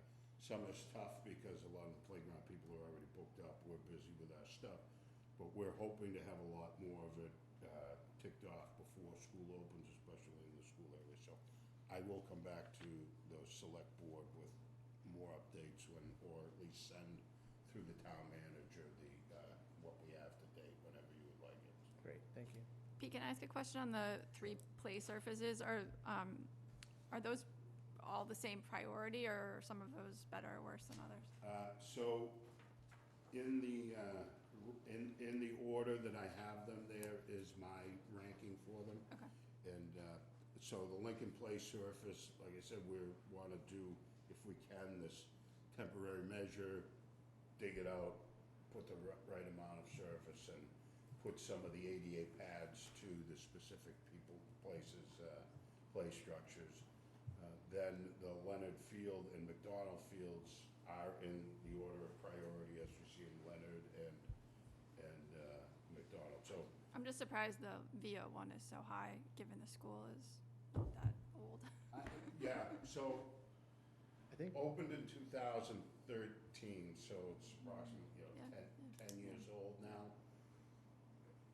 At first, when I looked at it, and I was going through it before we had the safety assessment, it's like, well, we could do a top skin repair in a few spots here and there, but after the safety assessment and a lot of the drop tests and the ADA requirements, it found pockets and areas. So for ADA requirement, you go along and then you had an extra soft surface. That doesn't meet it. We had some spots that were just, you can tell that there's erosion underneath it. So it's more of a case of, if not a full replacement, a little more major repair, because then you have to say, if you're cutting pieces out and things like that, you would have to have something designed into it to try and make the pattern look right, unless you wanted, checkerboard squares and that. and does it make sense, I mean, let's say we have some of these structures that are approaching their useful life expectancy, and we're gonna replace the surface first. Does that make sense, or should, at the time we're replacing these surfaces, should we kind of look harder and see if we should be replacing these structures at the time? Does it matter? I mean, does it affect once you put the floor down, I mean, does that mean we're gonna have to redo the floor if we replace the structure? Like, how's that work? It certainly would be great to be able to do that at the same time. And, similar to this, the cost of Leonard and McDonald, it would be a significant number that we would have to bring somebody into who's capable of designing it to the new standards, similar to what we were discussing, moving that structure from the top lot at Lynch to somewhere else would need to be designed and put, because of, that was '06, and there's the new ADA requirements, so. Yep. Everything has a cost. Those are the biggest issues with those playgrounds. They're in pretty good shape. Other than that, it's just the fall, and a couple pieces of equipment that seem to be in pretty good, poor shape. And then, this is my last question, sorry, but Chris, in terms of, if we're looking at, a lot of the towns around us have a marquee playground, or several marquee playgrounds if you go to some of our neighboring communities, and ADA compliant too. I mean, what is the cost range for something like of a marquee playground? I mean, are we talking millions? Are we talking, 500,000 can buy you, a decent playground with ADA compliance? What do we, in your experience? It's a wide range to set somebody's expectation, I guess, for what that marquee name might mean. We're going to show you some playground designs tonight for Leonard. They're in the range of $350,000 plus or minus, so that'll give you kind of a scale and impact. But you can spend, playgrounds are expensive, and the lead times on them right now are, I think, approaching 9 to 10 months to get the equipment in. Playground manufacturers have not recovered from the COVID cycle the way some of the others. I don't know if you're finding the same thing, Pete, but we're seeing equipment is, way out right now. But you could spend, a community could spend easily, $1 million on what I might consider a marquee playground if you wanted to make a say. That's a really nice playground, by the way. But yeah, you could spend that. Just curious. Yeah, go ahead. Ask on that spreadsheet that we're talking about, which I think would be helpful to sort of see a status update, but also knowing, sorry to everybody, school starts in 5 weeks or 6 weeks. 5 weeks. Some are counting days in different ways.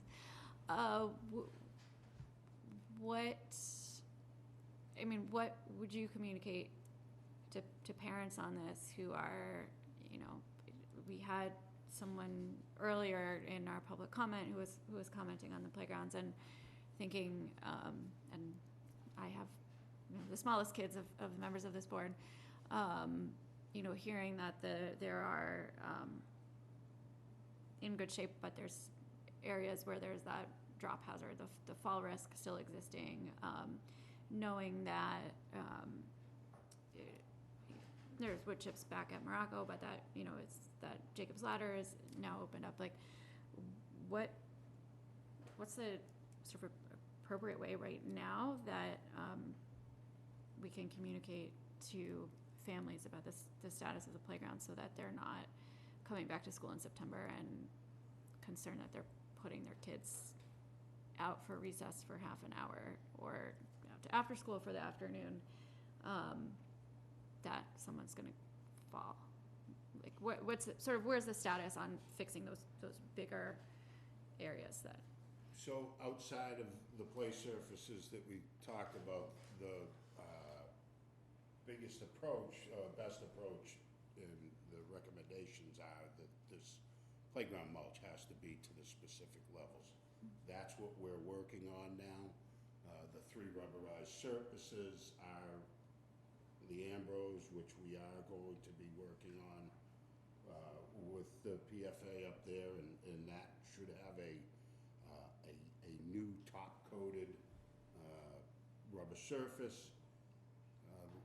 What we have to do after that is done is make sure that we do a drop test and make sure that when it's done, and that's the plan, is to have it tested to make sure that that's done. I'll be working with the school department and have been working with them.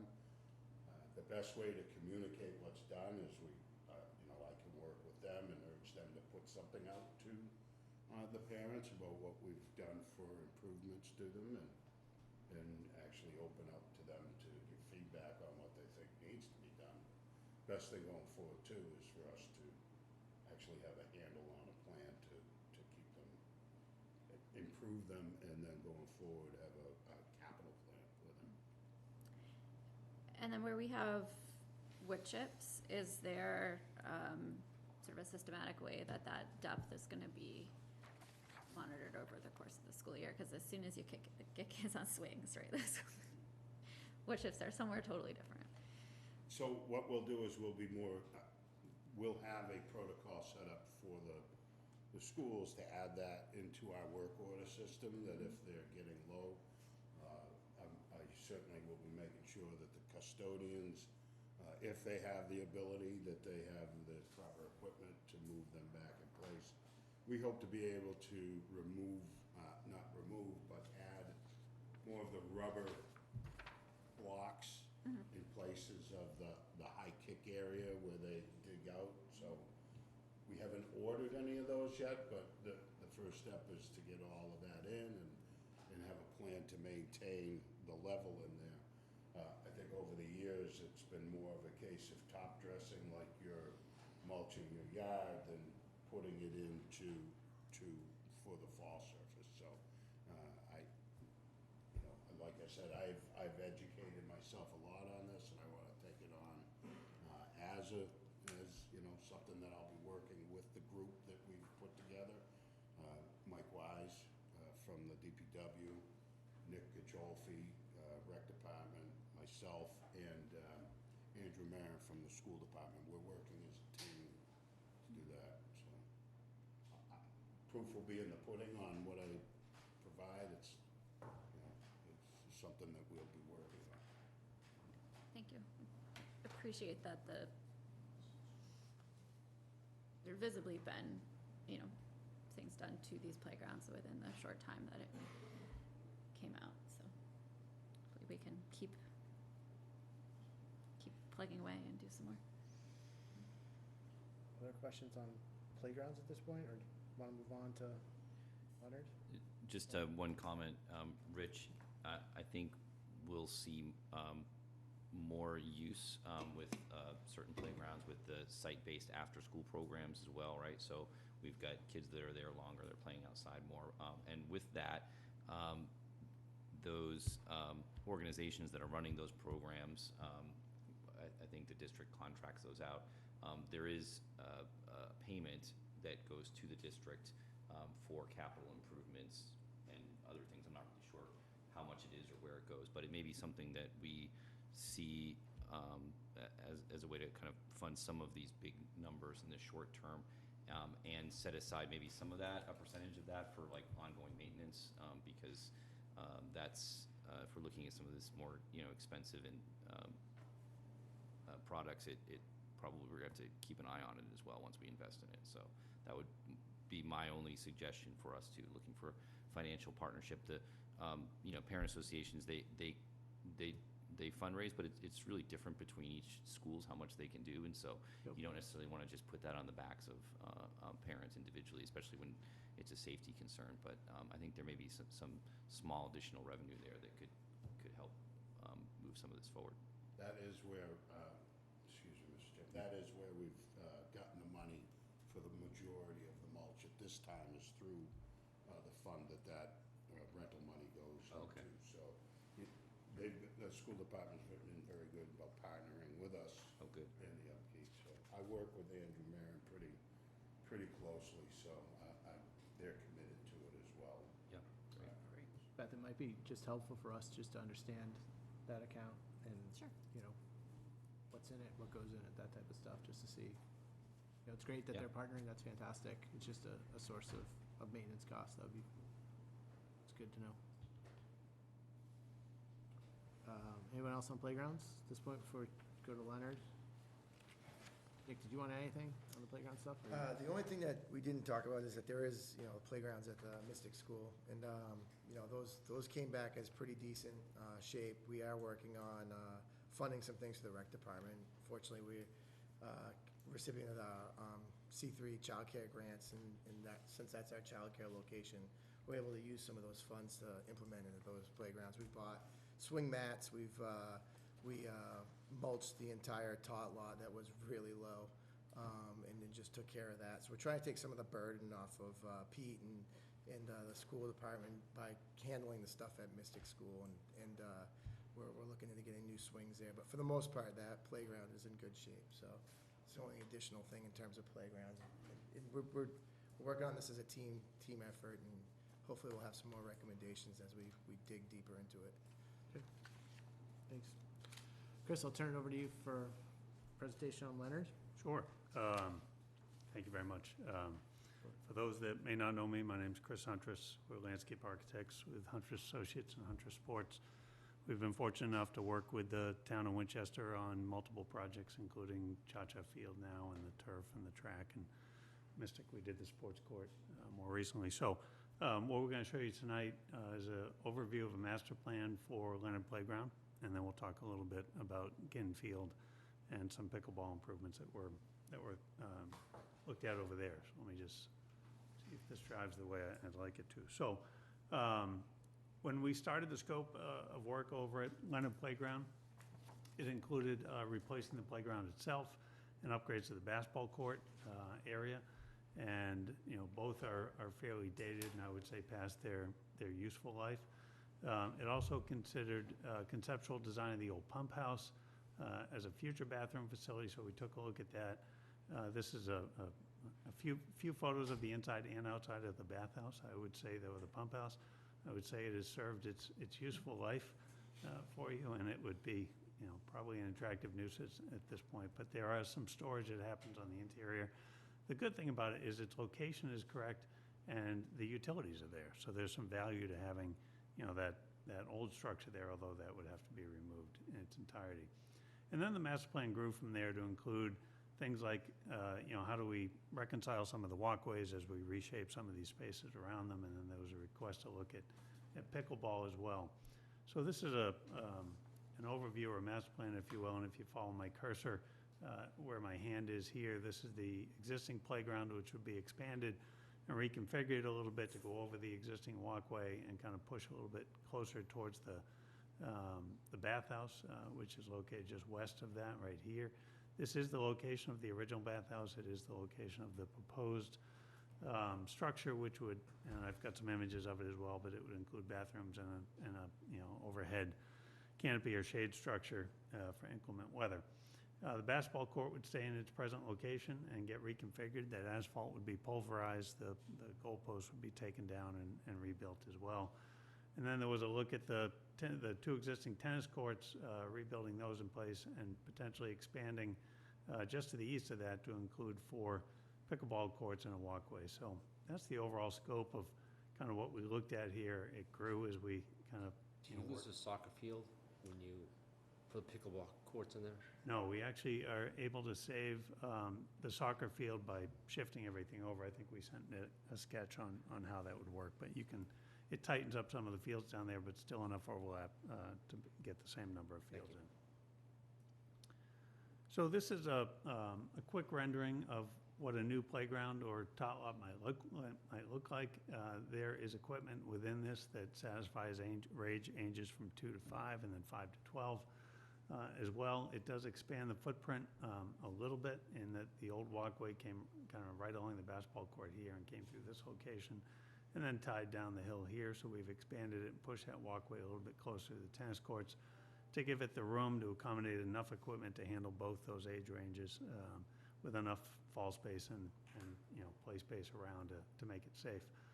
Entry points into the playground would be here off the main walkway, which is immediately adjacent to a paved kind of entry area with some benches around, and then reconfigured space over here for the building, and the shade structure as well would have access directly into the playground.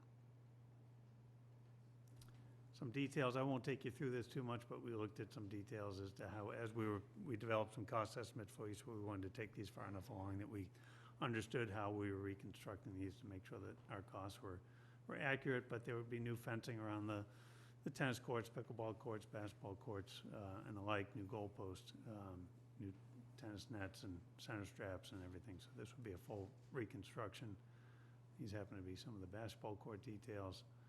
And then this would be a conceptual image of one of the buildings. This is a product, it's a pre-manufactured structure made by Cedar Forest Products, and it would come effectively on the back of a truck, although it would be assembled once it arrives on site. It would come in pieces and then be put together. But you can see the shade structure to the front with picnic tables underneath. The back would be configured, could be configured in a number of different ways. In this case, it's predominantly storage and bathrooms, I believe. I don't believe we put concessions in there, did we, Nick? I don't remember. I think there was.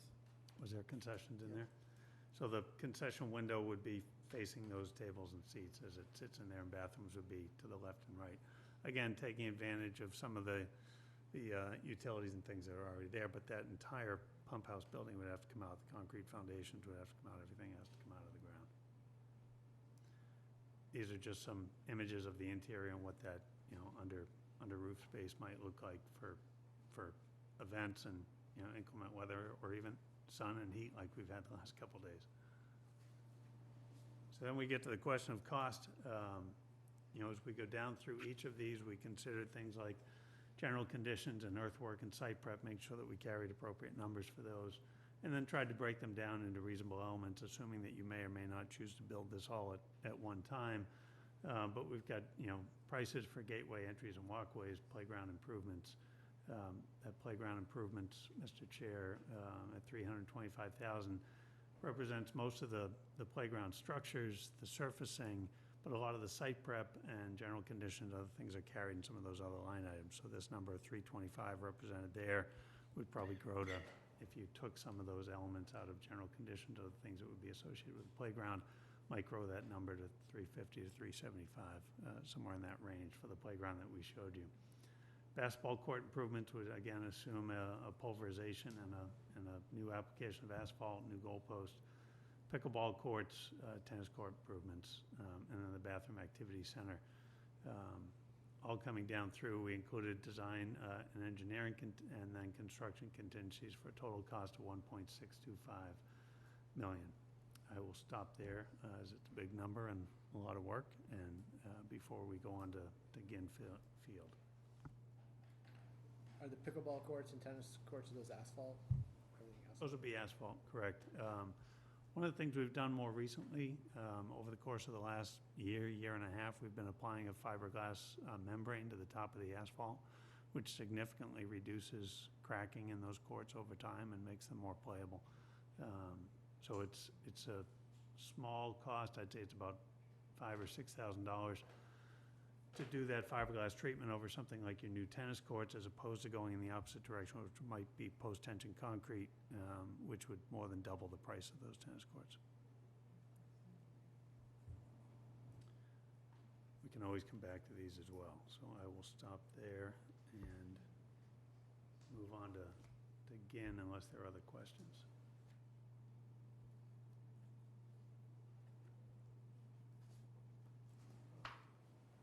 Always happy when technology works the way it's supposed to, so. This is Ginfield.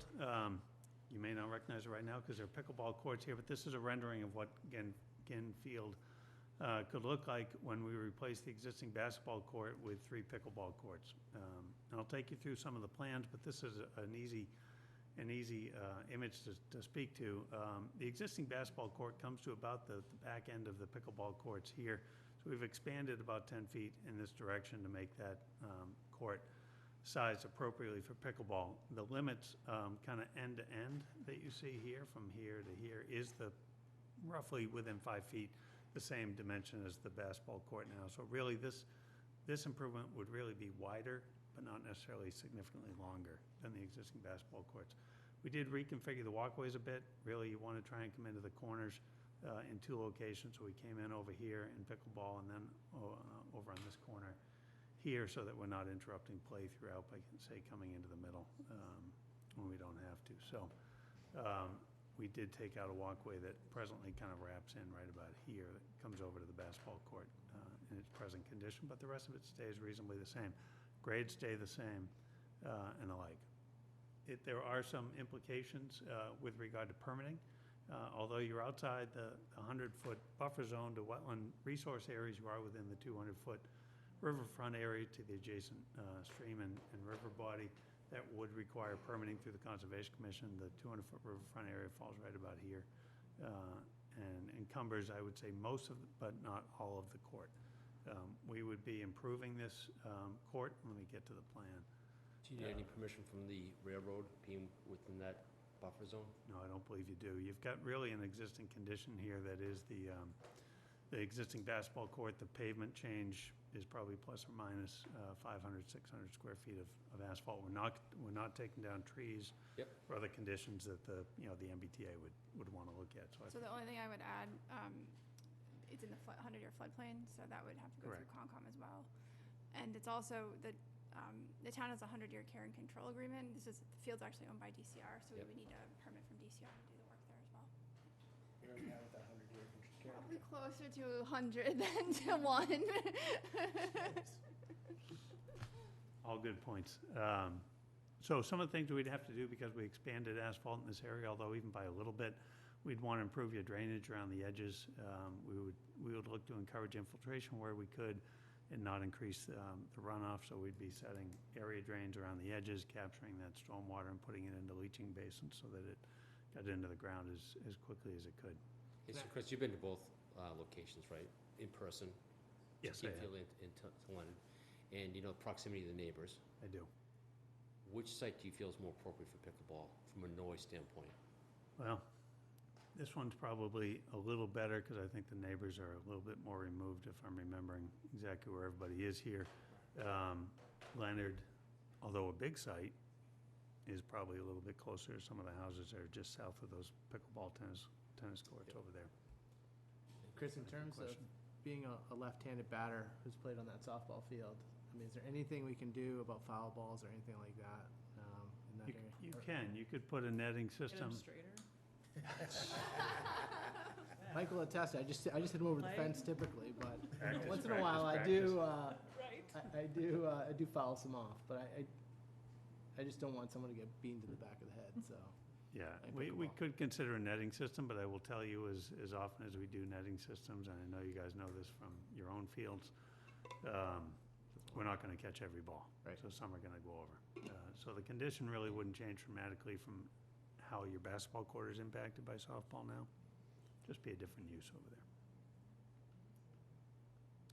And then some, simple details for, pavement cross sections and benches here. I believe. And then cost.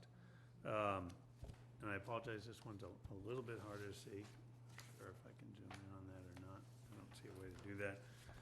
But I'll run you through what those numbers are quickly. Again, similar to what we did at Leonard, we carried things like general conditions, earthwork, and site prep. There is one bust in my Excel spreadsheet here under erosion control.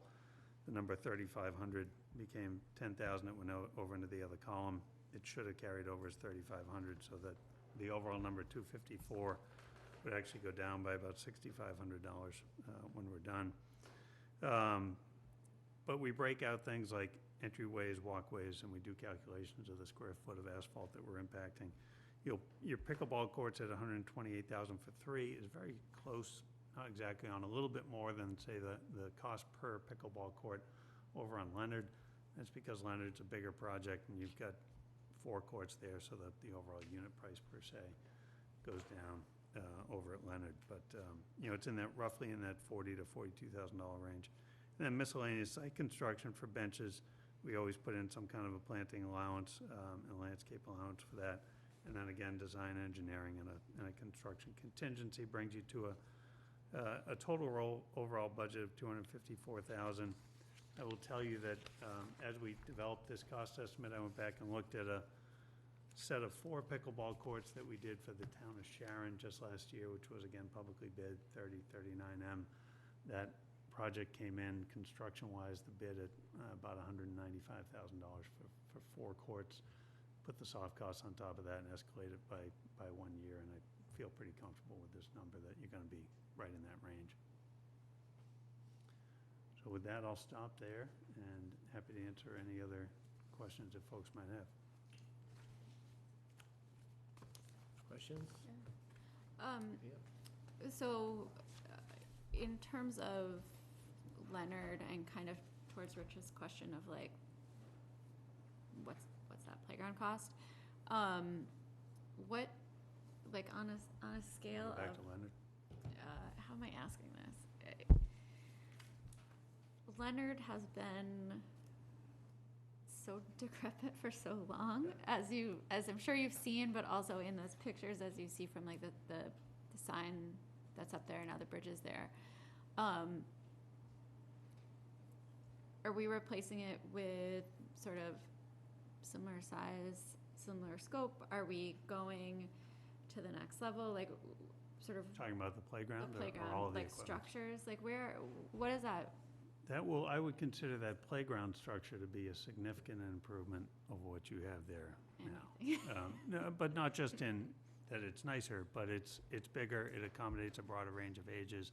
It's more accessible from an ADA component, and I think would be a huge improvement to that section of town.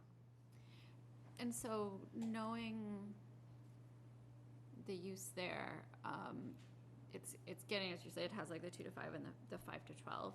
There's also probably, like, how does that stand up to, there's older kids who are over there using it when they're coming over from their after-school programs, or, who are at the field. Like, how does that structure that sort of hits a 5 to 12 stand up to bigger kids doing bigger Stands kid up stuff? to bigger kids just fine. They can climb that tower structure that you see in the back is a pretty significant piece. If you want to see it in person, it's been installed recently in Andover at the Woodhill Elementary School.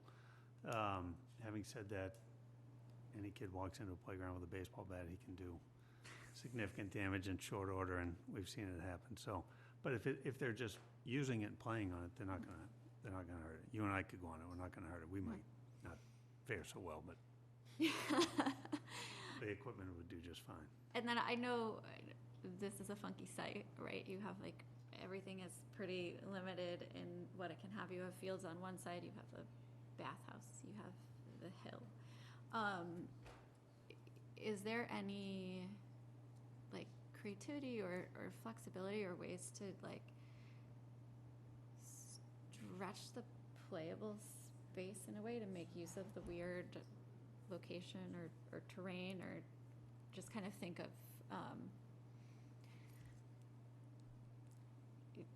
it's pretty closed in, but is there a way to allow that play access to be a bit bigger, or is it just that like the way the bathhouse is and the way we have the hill right there, like one of the things that we've stretch. tried to do with this, and I think is probably in your best interest, it's always more affordable to build within the footprint of the pre-existing. For instance, the basketball court, to pulverize that, reuse that basketball court, the pulverized asphalt and the existing gravel base for the new one is the most cost-effective way to do that. Same with your tennis courts, and to put your pickleball courts next to that. I should go back a slide or two to put your that's the most cost-effective way to do it. Could I look at that slope and build in ground slides or other things that are more interesting and fun? With time and money, we can do lots of good things. So yes, we could do a lot, but the cost would grow, significantly. I hope I answered your question. I just wanted to confirm that if we want to phase this, right, we could do the playground and some large portion of the walkways without doing the basketball court, or do you think we have to do the basketball court plus the playground and the walkways together? No, you can do it without doing the basketball court, but, as we look at that cost estimate, this assumes. Like 70,000 for the court itself. This assumes that you're mobilizing at one time and doing all of it. Once you start to break it into phases, you've got mobilization, remobilization costs. Everything gets more expensive. So if you're out there paving the walkways, you're probably better off to pulverize and do the basketball court at the same time, because it's existing asphalt that you're gonna be able to reuse as the base. The pickleball courts, because that's all new asphalt, where you have to bring in new gravel and everything else, you probably might wanna phase that to a later time. And, I think your efficiencies of cost would be best served there. You're gonna also wanna start at the farthest point and work your way out, so that you're not, disrupting anything you've already done, so. Anybody else? Just to, sorry, go ahead. Just real quickly, if we were to take playground basketball first, and the old bathhouse is demolished at that point, would there be a way to add like sort of water filling stations or something using that plumbing when the playground's put in? Absolutely, yeah. Yeah. And the water main's there, so we could add, you're talking about the refillable water bottles, and, we can add We that. could do a bubbler and a.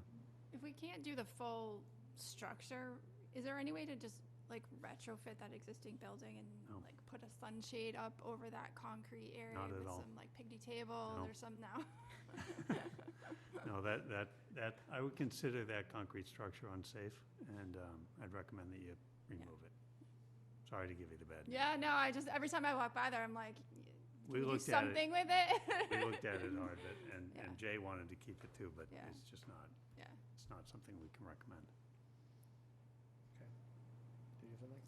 Yeah, I have just a couple of things. Have we had kind of parent input on some of the actual structures, here or anything like that? Because that might be a time to do that, because I know my kids, they're older now, they don't want to go to playgrounds or really anywhere with me, but we have places that we like and other places that we don't playground-wise, and some of the newer playground structures, like the one that you have up there, that are have more plastic, a lot more steel. They're very good on the disability access, which is great. That's one of our top priorities. But they're just not as fun, right? Like so, and I think I like what we do at Mullen and Ginn.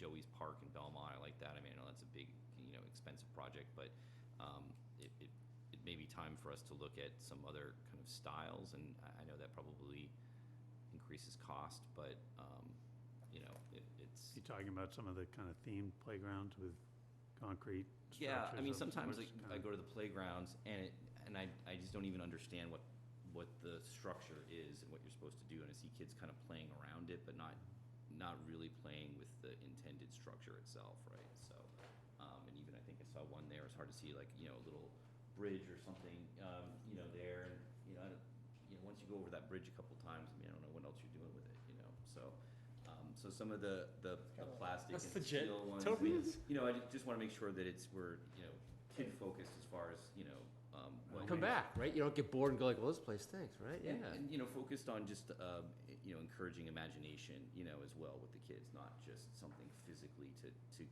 run back and forth on, if that Yeah. makes sense. No, it makes sense to me. I think you see that a little bit with VO's playground, the play structure in the middle there. That, that's my experience with my kids growing up. Walking distance to that playground. Yeah, is that, and even that slide there. It goes like this. It just I don't know, it looks like you just see a kid just kind of jostle like that, right? It's uncomfortable. you know, Nothing like a it's- good steel, straight down. On a hot day, Yeah, when the sun's exactly. out. It's hot, it's just, and then, it's got, at the bottom, you gotta have a good, Yeah. It's fun. it doesn't go The right divot drop. down there. It's gonna be a good 4-foot drop there at the end to make it Yeah. real. Launch them. I mean, But, I coached an 8 and under softball team this year, and we had a game in Somerville at that playground. I don't know what the name of the playground is, but, we got there, and I sent you the pictures of The- that, when we were the- doing this.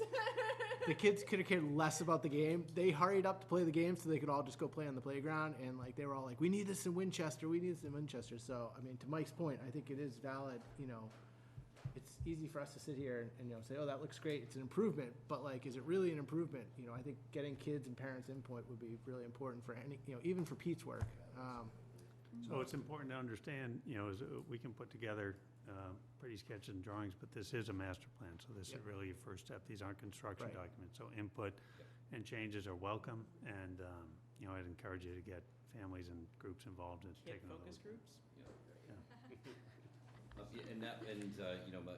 You mentioned about the water, which I think those filling stations are necessary for the kids. And then lighting is the only other thing I don't think that we do very well in a lot of the some of the parks and playground areas. So if we're thinking about that, especially that Leonard area, for safety and visibility, but just also making it a place that's attractive for people to go to. So while we're throwing conduit down, it's doing stuff like that. Yeah, we did not include, beyond lighting at the structure itself, there's not site lighting throughout, so we certainly could add that, and that would be a nice feature to have along that kind of spine walkway. Yeah, That right, moves all for the the way through. walkways and Yeah. everything, I think more light, more safety, more comfort level parents have with, going through there, or even, saying, having an older kid take a younger kid there, than walking around, it's helpful for us. And also, I think deters vandalism, I agree.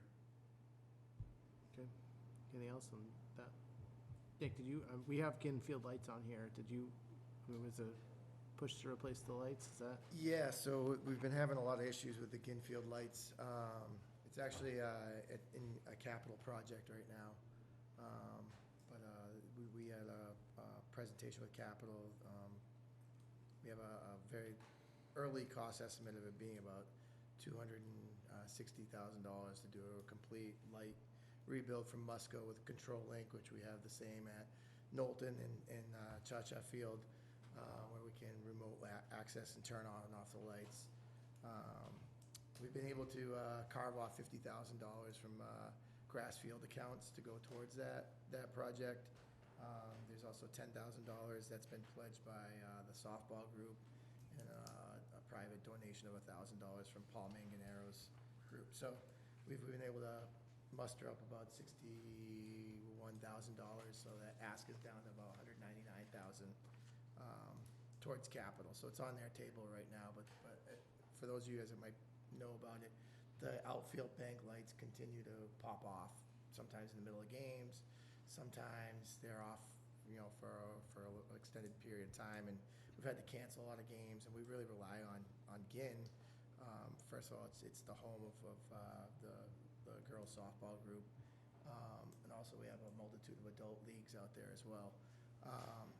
We're currently in a 4 small diamond deficit in town, according to a 2019 field study, and we just lost Parkhurst, so that makes us at a 5-field deficit. If we lose the capability to play night games at GIN, it's going to put us in a real hole.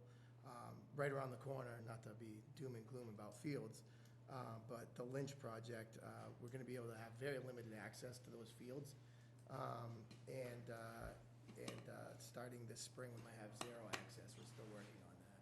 So losing GIN is going to have a massive effect if we can't continue to figure out how to light that. So this is an imperative project and something that we really are trying to get creative in how to fund it. So we're looking at a multitude of different ways to fund it, and we've been able to, in a short time, raise $61,000, and hopefully capital can help us out a little bit. But they have a mountain of requests, and sometimes when roofs need to be repaired and heating systems, recreation and field projects kind of fall pretty far down that list. that's kind of the update on Ginn lights. Any questions on that? Can I add something to that? And Nick will be working and is working with the Energy Committee and Susan McPhee on any potential for incentive. In the past, though, because of the amount of time they're actually on and the cost, there's no payback or hasn't been a payback, but there may be something out there now. If not, a better handle on a more cost-effective procurement through a 25A, but that's all being explored right now. All right. If there's no more questions on playgrounds and lights and pickleball, I'll let Chris go and Nick go, and then we've got, looks like roofs. Peter, you here for roofs? Yes. And then town hall and library windows. Thank you all very much. Thank you. Thank you. Thanks, Chris. That's nice, yeah. Couple more thing on that. So this is still in the hallway? Thanks, Chris. See you. I'll remind everyone, we have one meeting in August, so we're gonna bang through some stuff tonight. Keep you here a little later. About You'll- 2 hours to have 2 meetings in August. Last year, last capital cycle, there was 4 roofs being considered for some level of repair, replacement. They, for the most part, cycled their way up through the 5-year plan. Some moved a little quicker because a lot of active leaking. 2 of those are school roofs, the Ambrose Elementary and the McCall School.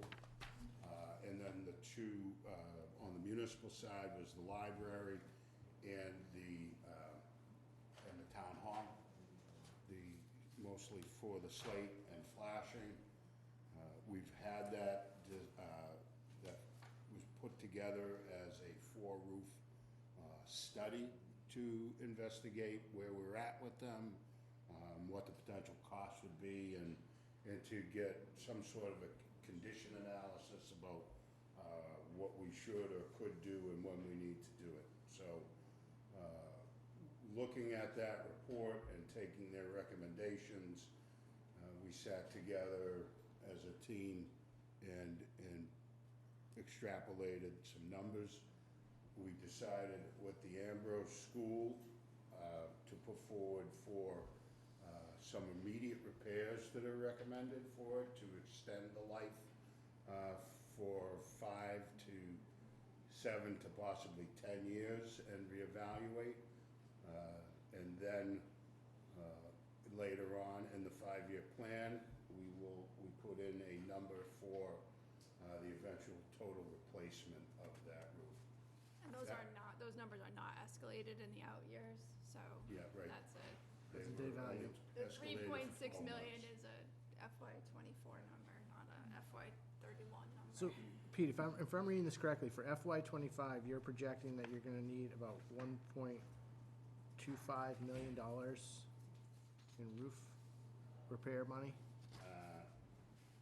1.1. I'm sorry, that's windows, sorry. I'm looking at windows too. Roof and windows? So we have 1.105 for pretty much, I'm sorry, I'm looking at that different. So we're asking for 80,000 for design on repairs at Ambrose, 240,000 for design for the immediate roofs needed at McCall. The library, we're asking for 200,000 for immediate repairs, engineering on the slate, and library phase 2, is that in the right slot?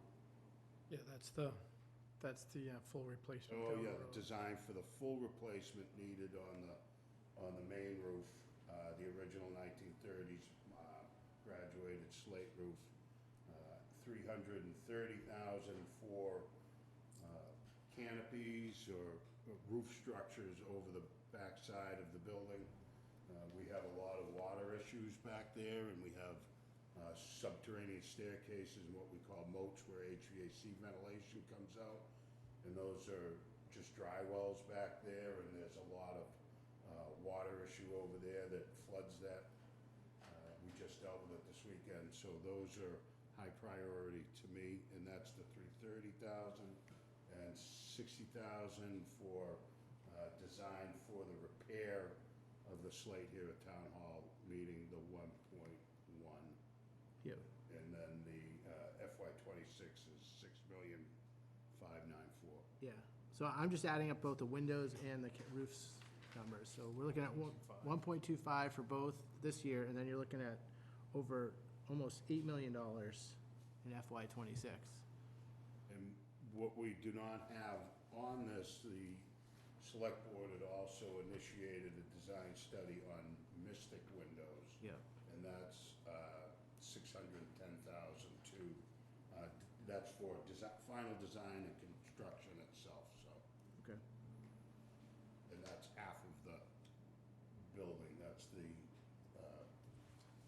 backside, which was the addition, not the whole building. The one that faces Marshall Road? Yes.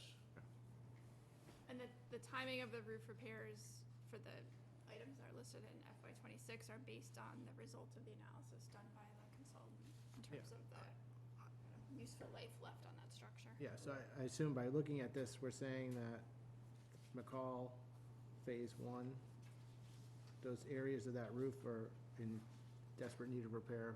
Desperate need. And then same thing with the library, looking at a full slate replacement. Yeah, the 1930s roof is original, so your average life, well, the expected life of a slate roof is 70 years. We've gotten 90 years out of it. It doesn't lend itself to aerial replacement because of its design. It's graduated, modeled color slate, so it's the flashings underneath that have come to the end of their life, and the slates are starting to delaminate, so it's time for a full replacement on that. Pete's middle name, Override. Okay. Well, FY '27 and '28 look good for roofs. Get that going for us. Been The dry boiler 70 blows up. years. Everyone will be dry then. For all those kids born in that year, they're gonna have a good solid roof. Any questions on this? Any thoughts? So this is before the capital committee, and so they're considering these requests at this point, right? Yes. Okay. Except for, is Mystic not before the capital? Or is it? It's before capital. One of the things we did is we Okay, put 100,000 out of the C3 grants towards it as well. so it's down to 510? Yep. All right. And those are the worst of the worst up there, so it's not really a phasing even between that isn't really, doesn't do much for it up there. Okay. Any questions for Pete on this? Just one question. So, did we do schematic design on these roofs, or have we? What was the process of it? 'Cause it kind of seemed like it flipped from when we originally started. I thought the schools were the priority of the roofs, and then we kind of added the library and town hall. But it seems like things. I don't know if that came out of the schematic design review or what happened. Yeah, I mean, they all came forward as separate, but at the same time requests, so I didn't have a priority myself of, that it's like, pick your favorite kid, they're all there. As far as the engineer's recommendations, they gave us, for these repairs, these were immediate needs within the next 1 to 3 years. Right, the consultant, Some are right now. right, the consultant found one school in the the McCall and the library to be the two worst. Hall library. Yeah. Okay. So these were evaluations. You Yeah, still so- spend more money so for schematic in design. than fall the next- 2022, capital packaged these into, like, the 4 roofs into one capital request to do, not even schematic. Right, just they're a- evaluations, just that's what I an said, yeah. evaluation, right. So the next step would be to fund that Yeah. schematic Schematic, design, yeah. So I thought we'd approved the schematic package and design at town meeting, no? No, that was just this the des- initial. This, a study of the 4 roofs to map out where we were going. There wasn't, a schematic design put out for it. amount of roof space, it wasn't that big of an appropriation enough to do schematic design. So it seems all these phase ones are all schematic design at this, the We'll engineering, take it through full engineering, full engineering? right? Yeah. Except for the slate roof, it looks like there's just part two for the library. Engineering for full slate replacement. So the first one is engineering and construction of immediate repairs. Yep, And that's on a different section of the roof, right, Pete? yep. So I'll go through them quick again.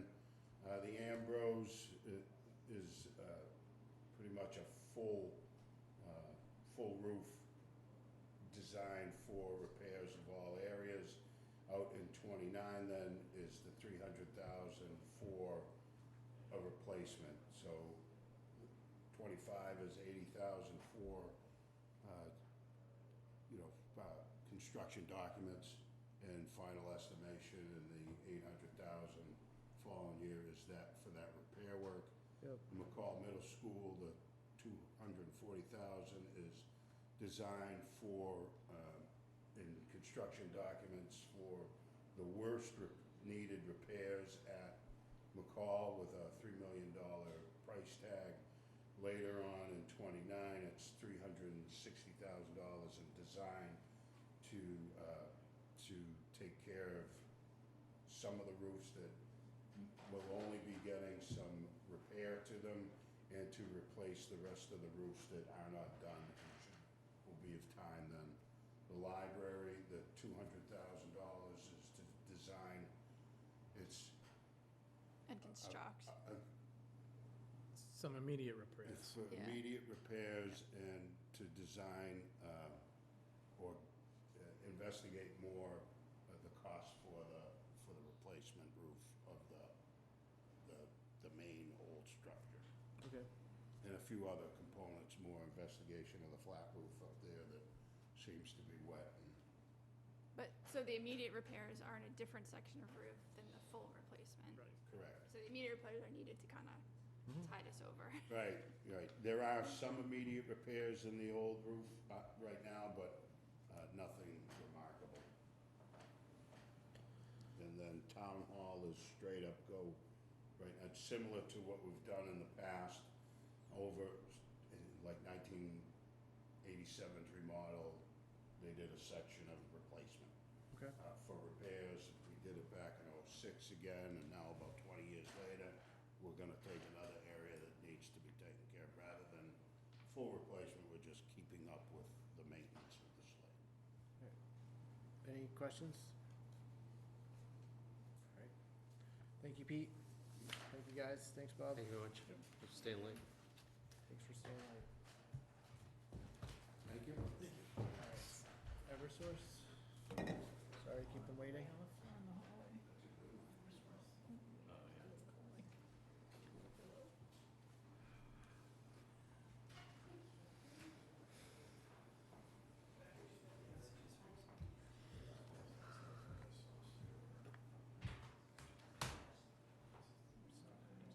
I don't think I did it.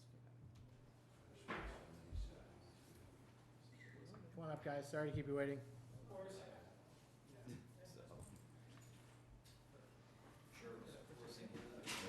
One little bit sideways. Hey, control. L. Control, you got this. Of course. Unless you want to go through this one, so here,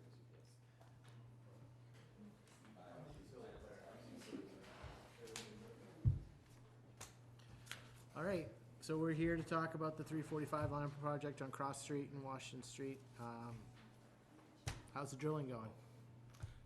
Good. So they drilled, so I think if, as you guys recall, like, do you mind if I talk, Jeff, to you? So I think as you guys recall, the process is there's a pilot tube that goes through, a smaller tube, gets from the drilling pit to the receiving pit. Then they ream back with a 24-inch ream, and then they'll ream back with a 36-inch ream. So they completed the 24-inch reaming today, and they're gonna do the 36-inch reaming tomorrow, or Tuesday, Wednesday, Thursday of this week.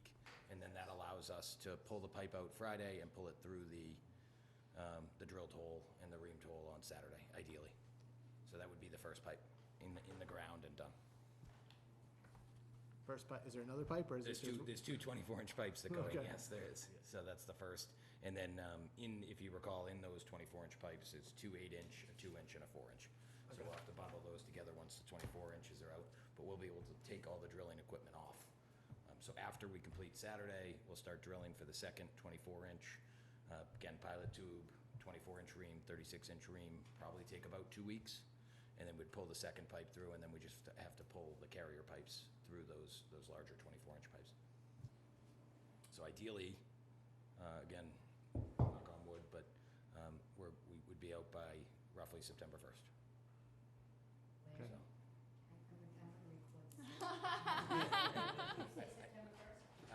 Roughly September 1st, yeah, so it's probably about 2 weeks. If we pull through on Saturday, if it goes through as planned, it's about 2 weeks to get the second pipe pulled through, and then 2 weeks to pull through the carrier pipes and grout.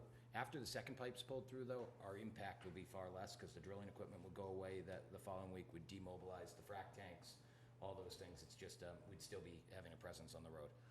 Once we've pulled through the carrier pipes, we will still have to connect the receiving and drill pit to the duct bank where it was stubbed off.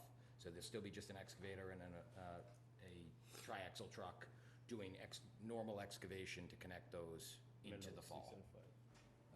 Yeah, we're already stubbed out of manhole 6 and 5, but it'll connect to the duct bank that's stubbed out. So a couple hundred feet away from, on either side where the pipe drilled through, we'd connect those with a normal duct bank operation. The massive presence that you see out there now would not be there. Let's stop there and ask if there's any questions on this part of the project, by any board members. Specifically on this, so the first pipe will be this weekend, and then a couple weeks before the second pipe, and then the smaller pipes, which are all staged on the park. Correct. So it sounds like the pipes will be out of the park before Labor Day? Ideally, right around September 1st. If I'm looking at let me pull out calendar, I apologize. So that Friday before Labor Day weekend. Friday before Labor Day. Yeah, ideally right around September 1st. Again, we're getting down to scheduling to the day, which makes me a little nervous, I'm not gonna lie. But we're getting close. Getting the first pilot tube, to be honest, is the real kind of exciting hurdle that we got over, because it proves that you can get through. There's no ledge there, there's nothing that's gonna block that pipe. And now that we're reaming, we're seeing that the space is there to actually complete the HDD, which we thought it was, but you never know until you actually drill. Can you talk, sorry, it's good. Can you talk a little bit about the road closures Friday and Saturday for the HD activity? Sure, so on Friday, and the plan is to do it after the drop-off at the daycare, which I think is from 8 to 9 o'clock. We would pull the pipe from Davidson Park and lay it out down the middle of Cross Street between Forest and Washington. It will stay there in the middle where basically the residents on the left or right side of the pipe will have the ability. So this is when we're pulling the pipe out. So we will have to close Forest, pulling that out, and lay it out down the middle of the street. Once we get it settled in the middle of the street, the abutters will be able to only turn right out of their driveways, because there'll be a 24-inch pipe down the middle of the road. And ideally, what we'd like to do, and we're working with Frank at the Winchester Police Department, but what we'd like to do is close the road for access to abutters or visitors to abutters or businesses only, just to keep as little traffic on the road as possible. There's an easy detour going up Forest Street once it's in the middle of the road to get you out to Washington. And that would be for Friday into Saturday. On Saturday, then, we start pulling the pipe through. Be right there. It's right by our house. that Just detour. actually anticipating if we can make the request that the detour sign continues to point up there, because On Saturday, then, we would pull the pipe through. Again, access would be to abutters only. I think it's only gonna take, probably 4 hours to pull the pipe out, and it's probably gonna take somewhere around 6 hours to pull the pipe through the hole. We might have given you guys conservative numbers, just to be sure, that everything goes to the plan. However, that's roughly the plan. I think Saturday is probably the best day to pull through, just because the daycare is closed and. Okay. So, with that being said, on this lower part of Cross Street, what's going on at the same time up on Main Street and Cross? Because I think the biggest complaint I get from people in the area is, I go this way, I encountered the bridge work. I go up Main Street, it's, you know, I can't go that way either. Like, what am I supposed to do? How do I get out of here? So Main and Cross is 2 to 3, right? Yeah, man, I thought we were just doing excavation and pulling pipe. Yeah, so it's just some excavation, and we basically have 200 feet of duct bank to connect, to do the final connection there. It should take a couple weeks. Okay.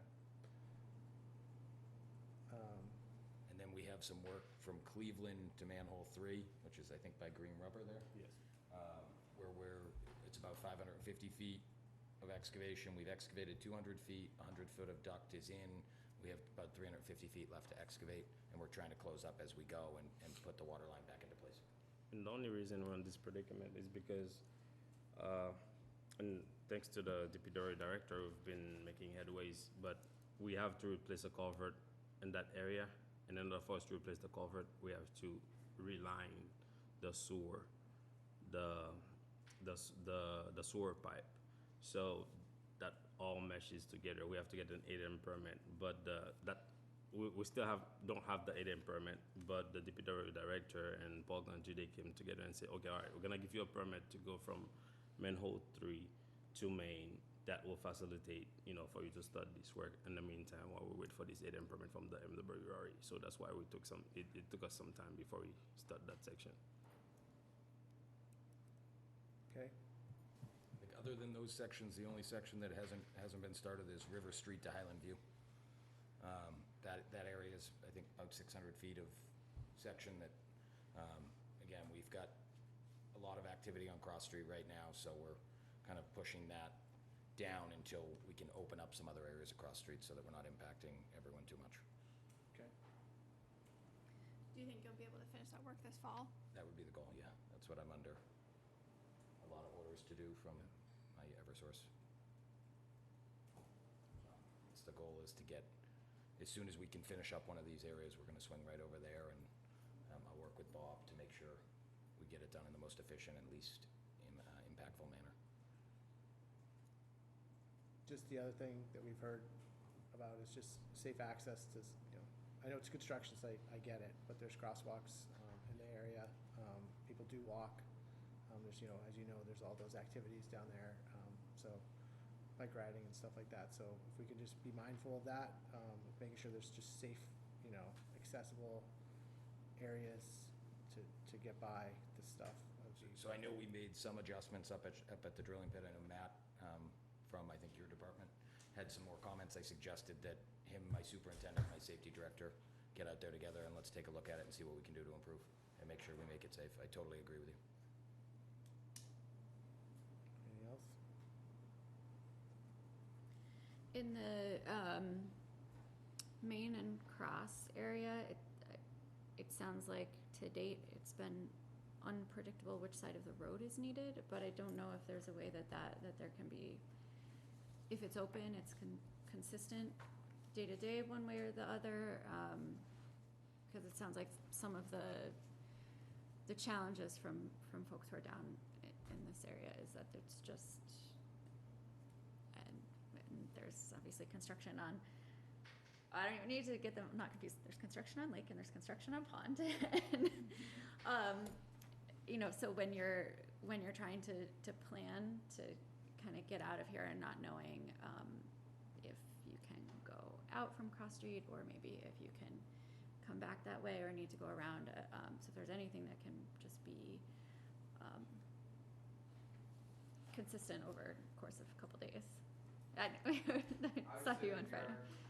We're gonna have like a Monday call with the police department and try to drill down on the traffic management plan and communicate that better, so we're working on that. It's a work in progress right now. How much longer are you gonna be out on Lake Ave in Woburn? Probably, honestly, Highland View to River Street and that section of Lake Ave are kind of neck and neck on the critical path of the schedule. They are probably into the fall. Okay. So we're definitely into the fall for them. Okay. And just on Highland View and River, is that gonna be sort of single lane? Yeah, it'll be similar alternating traffic during the workday, and then we'll plate it at night and remove all of our equipment. Any other questions? I got one thing. Sure. While I have everybody here. So I got a call today from a resident at 165. They're right where the drilling rig is. They've had to put up with a lot of stuff. There's That's a an tree understatement. there that they'd like to have taken down. The roots are pulling up the sidewalk, and it's probably should get taken down. The problem is, it's a tie back for the utility pole across the street. So for us to take it down, they have to put up a new pole to do the tie back. So the residents were asking me if it's something that could push forward. So considering the amount of inconvenience this resident has had over the last several weeks, I'd like Eversource to commit to taking the tree down, putting up a new pole for the tie back for the utility pole across the street. It's the tree right at the back end of the drill rig? Yeah, yeah. But it can't come down because it's holding up the pole across the street. So I've driven by there, I've seen the pictures, even today from, I think it was Matt that was pointing out this stuff, so if anything you can do to, accommodate that, that would be much appreciated, because. New pole in the right of way? Yeah, I can follow up with our electric ops regarding Have to do a the grant tie to the location. tree itself. Have to do a grand location. Right, for the tie back pole. Yeah. No, this is something we would like to consider. Can we Yeah, get you back don't have to to you tell on us that? right now, but. Sure. No, I just got it today, Russ, so Okay. we wouldn't have done it right here in front of everybody. I mean, Now that I have it here. Opportunity. Yeah. those people Thank you. get a lot of credit for having all this go on in front of their house, I mean, it's Yeah, they were tough. very gracious on the phone, and Yeah. said I'd do everything I could to help them. Much better than me. So I guess back to, you're talking about your meeting with the police this week on, next week's closures and Cross, but hearing that you're gonna still be on Cross Street between River and Highland once school starts, when do you start to do bus routes and talking to the superintendent in terms of that? So we single don't lane usually let them start work until after 8:30, once school is back in session, That's Okay. the plan. which helps the morning, certainly. closure? So in the afternoon? We made it work before in the afternoon. We'll certainly, I'm sure you guys will be I'm just meeting thinking, with the safety Winch officer. is getting bused to Parkhurst, so you would have a lot more buses on that street because that entire school is now across town. Right. So, granted, return trips, and it's a short stretch, but tons of streets and neighborhoods off that. Yeah, that's kind of the tail end of Lynch as it approaches the bridge. Okay, so obviously, I think last year we did a lot of communication and stuff around mid-August, so. Yeah. I would start then. Anything else? I would think, go ahead. I'm sorry, if I may, just a reminder that at the town's request on Wednesday night, we'll be holding a public meeting. Tuesday? Wednesday. Wednesday, 6 p.m. 2nd. 6 p.m. Cool. on Zoom. I got the Yeah, time thank right, you guys but for the- doing that. It's Saw that, really, thank really you. helpful. I think people want to have the opportunity to ask some questions and, No RSVPs are required. I think there's a little bit of confusion. Yeah, it's an Yes. open invite. Great. appreciate it.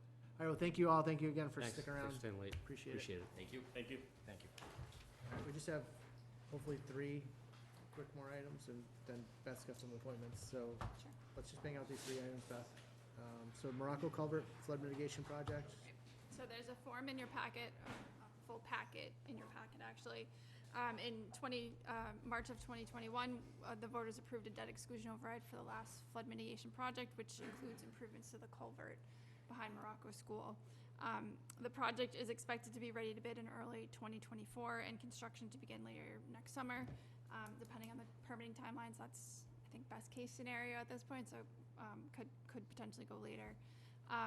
Based on the cost escalations since the debt exclusion override was taken, the original estimated costs were $9.11 million. We're up to $10.2 million. We had VHB put together an updated cost estimate, which is included. They did a great job kind of analyzing the data and the kind of market construction cost increases. Because it was a debt exclusion, DOR requires us to submit this form that you're basically attesting to the fact that there's been no added scope to the project, that it's just a pure cost escalation. And we have the memo to support that from our engineer. So unless the board has any questions this evening, we would need you to take a vote. I've provided a draft motion to Anthea, and then we can get this submitted to DOR. And then we'll have a warrant article at fall town meeting to increase the borrowing authorization. Other questions? It sounds like a sign of the times, you know, try to plan a project too far in advance and, At our last meeting, so this was just yeah, a formality, so yeah. right. Yep. We're good. All right, so if there's a motion, Move that the board accepts the revised cost estimate from VHB dated July 18th, 2023 for the Morocco Culvert Flood Mitigation Project and attests that the increased project costs are not related to project scope changes and further authorize the town manager to submit the executed form to DOR for approval. all in favor? Aye. Passes unanimously. Just a Washington Swan Street update, so I think the due diligence period expires today. It's still Monday. The developer has asked to extend it until, I think, September 12th. Beth, did I have that date right? Yes. September 12th? You know, they're still in their due diligence phase, and they're waiting for some environmental tests to come back, and some storm drainage work that they're doing. So they've made that request. Does anyone have a problem extending the due diligence period to September 12th on this project? Probably got a pretty good look at the storm drainage this past weekend Yeah. anyway, right? So, Right? I think we all did. All right, so hearing no further discussion, is there a motion on that? Move that we approve the amendment to the land disposition agreement and the amendment to the right of entry and license agreement to September 12th, 2023. All those in favor? Aye. Passes unanimously. Okay, Waterfield lot. They have applied for permits, Civico, and they're going through the permitting process. They think the first hearing is August 8th. Correct. And as they go through that, there's still some outstanding due diligence items on our end and their end that they're trying to work through. So they've requested to extend it into December. Beth, what was the exact date? December 1st. December 1st. Does anyone have an issue with extending the due diligence period for the Waterfield lot project to December 1st, 2023? Right, hearing no opposition, is there a motion? Move that we approve the amendment to the land development and access agreement from September 1st to December 1st and authorize the town manager to sign on the town's behalf. All those in favor? Aye. Passes unanimously. Then, before we do the consent agenda, Beth, I think everyone's had a chance to read your report. I don't think unless anybody has any questions, I'll just have Beth do her appointments. That's okay? Okay, great. Excuse me, just to go back, did you do both of the land development and the? Right of entry and license? Yes. Yep. She done. So I'm happy to report that we have hired a network administrator to assist our IT director and no longer a one-man show. So in accordance with section 4-2B of the town charter, I've made the following regular full-time permanent appointment in the information technology department of network administrator to Michael Wayne of Methuen, and I respectfully request the board waive the customary 15-day appointment period. Any questions? Is there a motion? Move that we waive the 15-day appointment period to appoint Michael Wayne to the Information Technology Department Network Administrator position. All those in favor? Aye. It's great we were able to fill that position. It's very exciting. Yes, I agree. I thought Matt was smiling when I walked into this room today. Beth, is there anything else you want to mention in your report or anything? I didn't mean to cut you off. I'll just highlight the 20 Glenwood Ave RFP. We did advertise that last week in the Central Register, so RFPs will be available starting August 2nd, and they'll be out. You can get them requests through Meg White in the engineering department. We have a pre-bid meeting scheduled for August 16th. Questions are due August 25th, and then the responses are due September 1st at 10 a.m. Great. All right. We had on our agenda fall town meeting articles and CPA. I assume there's nothing to discuss on those fronts by anybody? All right. Moving on, consent agenda? Move that we approve the consent agenda as posted for Monday, July 31st, 2023. Roll call vote? No, roll call vote. All those in favor? Aye. Aye. Passes unanimously. I think that's everything. Is there missing anything? That's it. Everyone okay? Great. Motion to adjourn? Motion to adjourn. Second. All those in favor? Aye. Aye. Great. Thanks, everyone. Thank you, Winkham.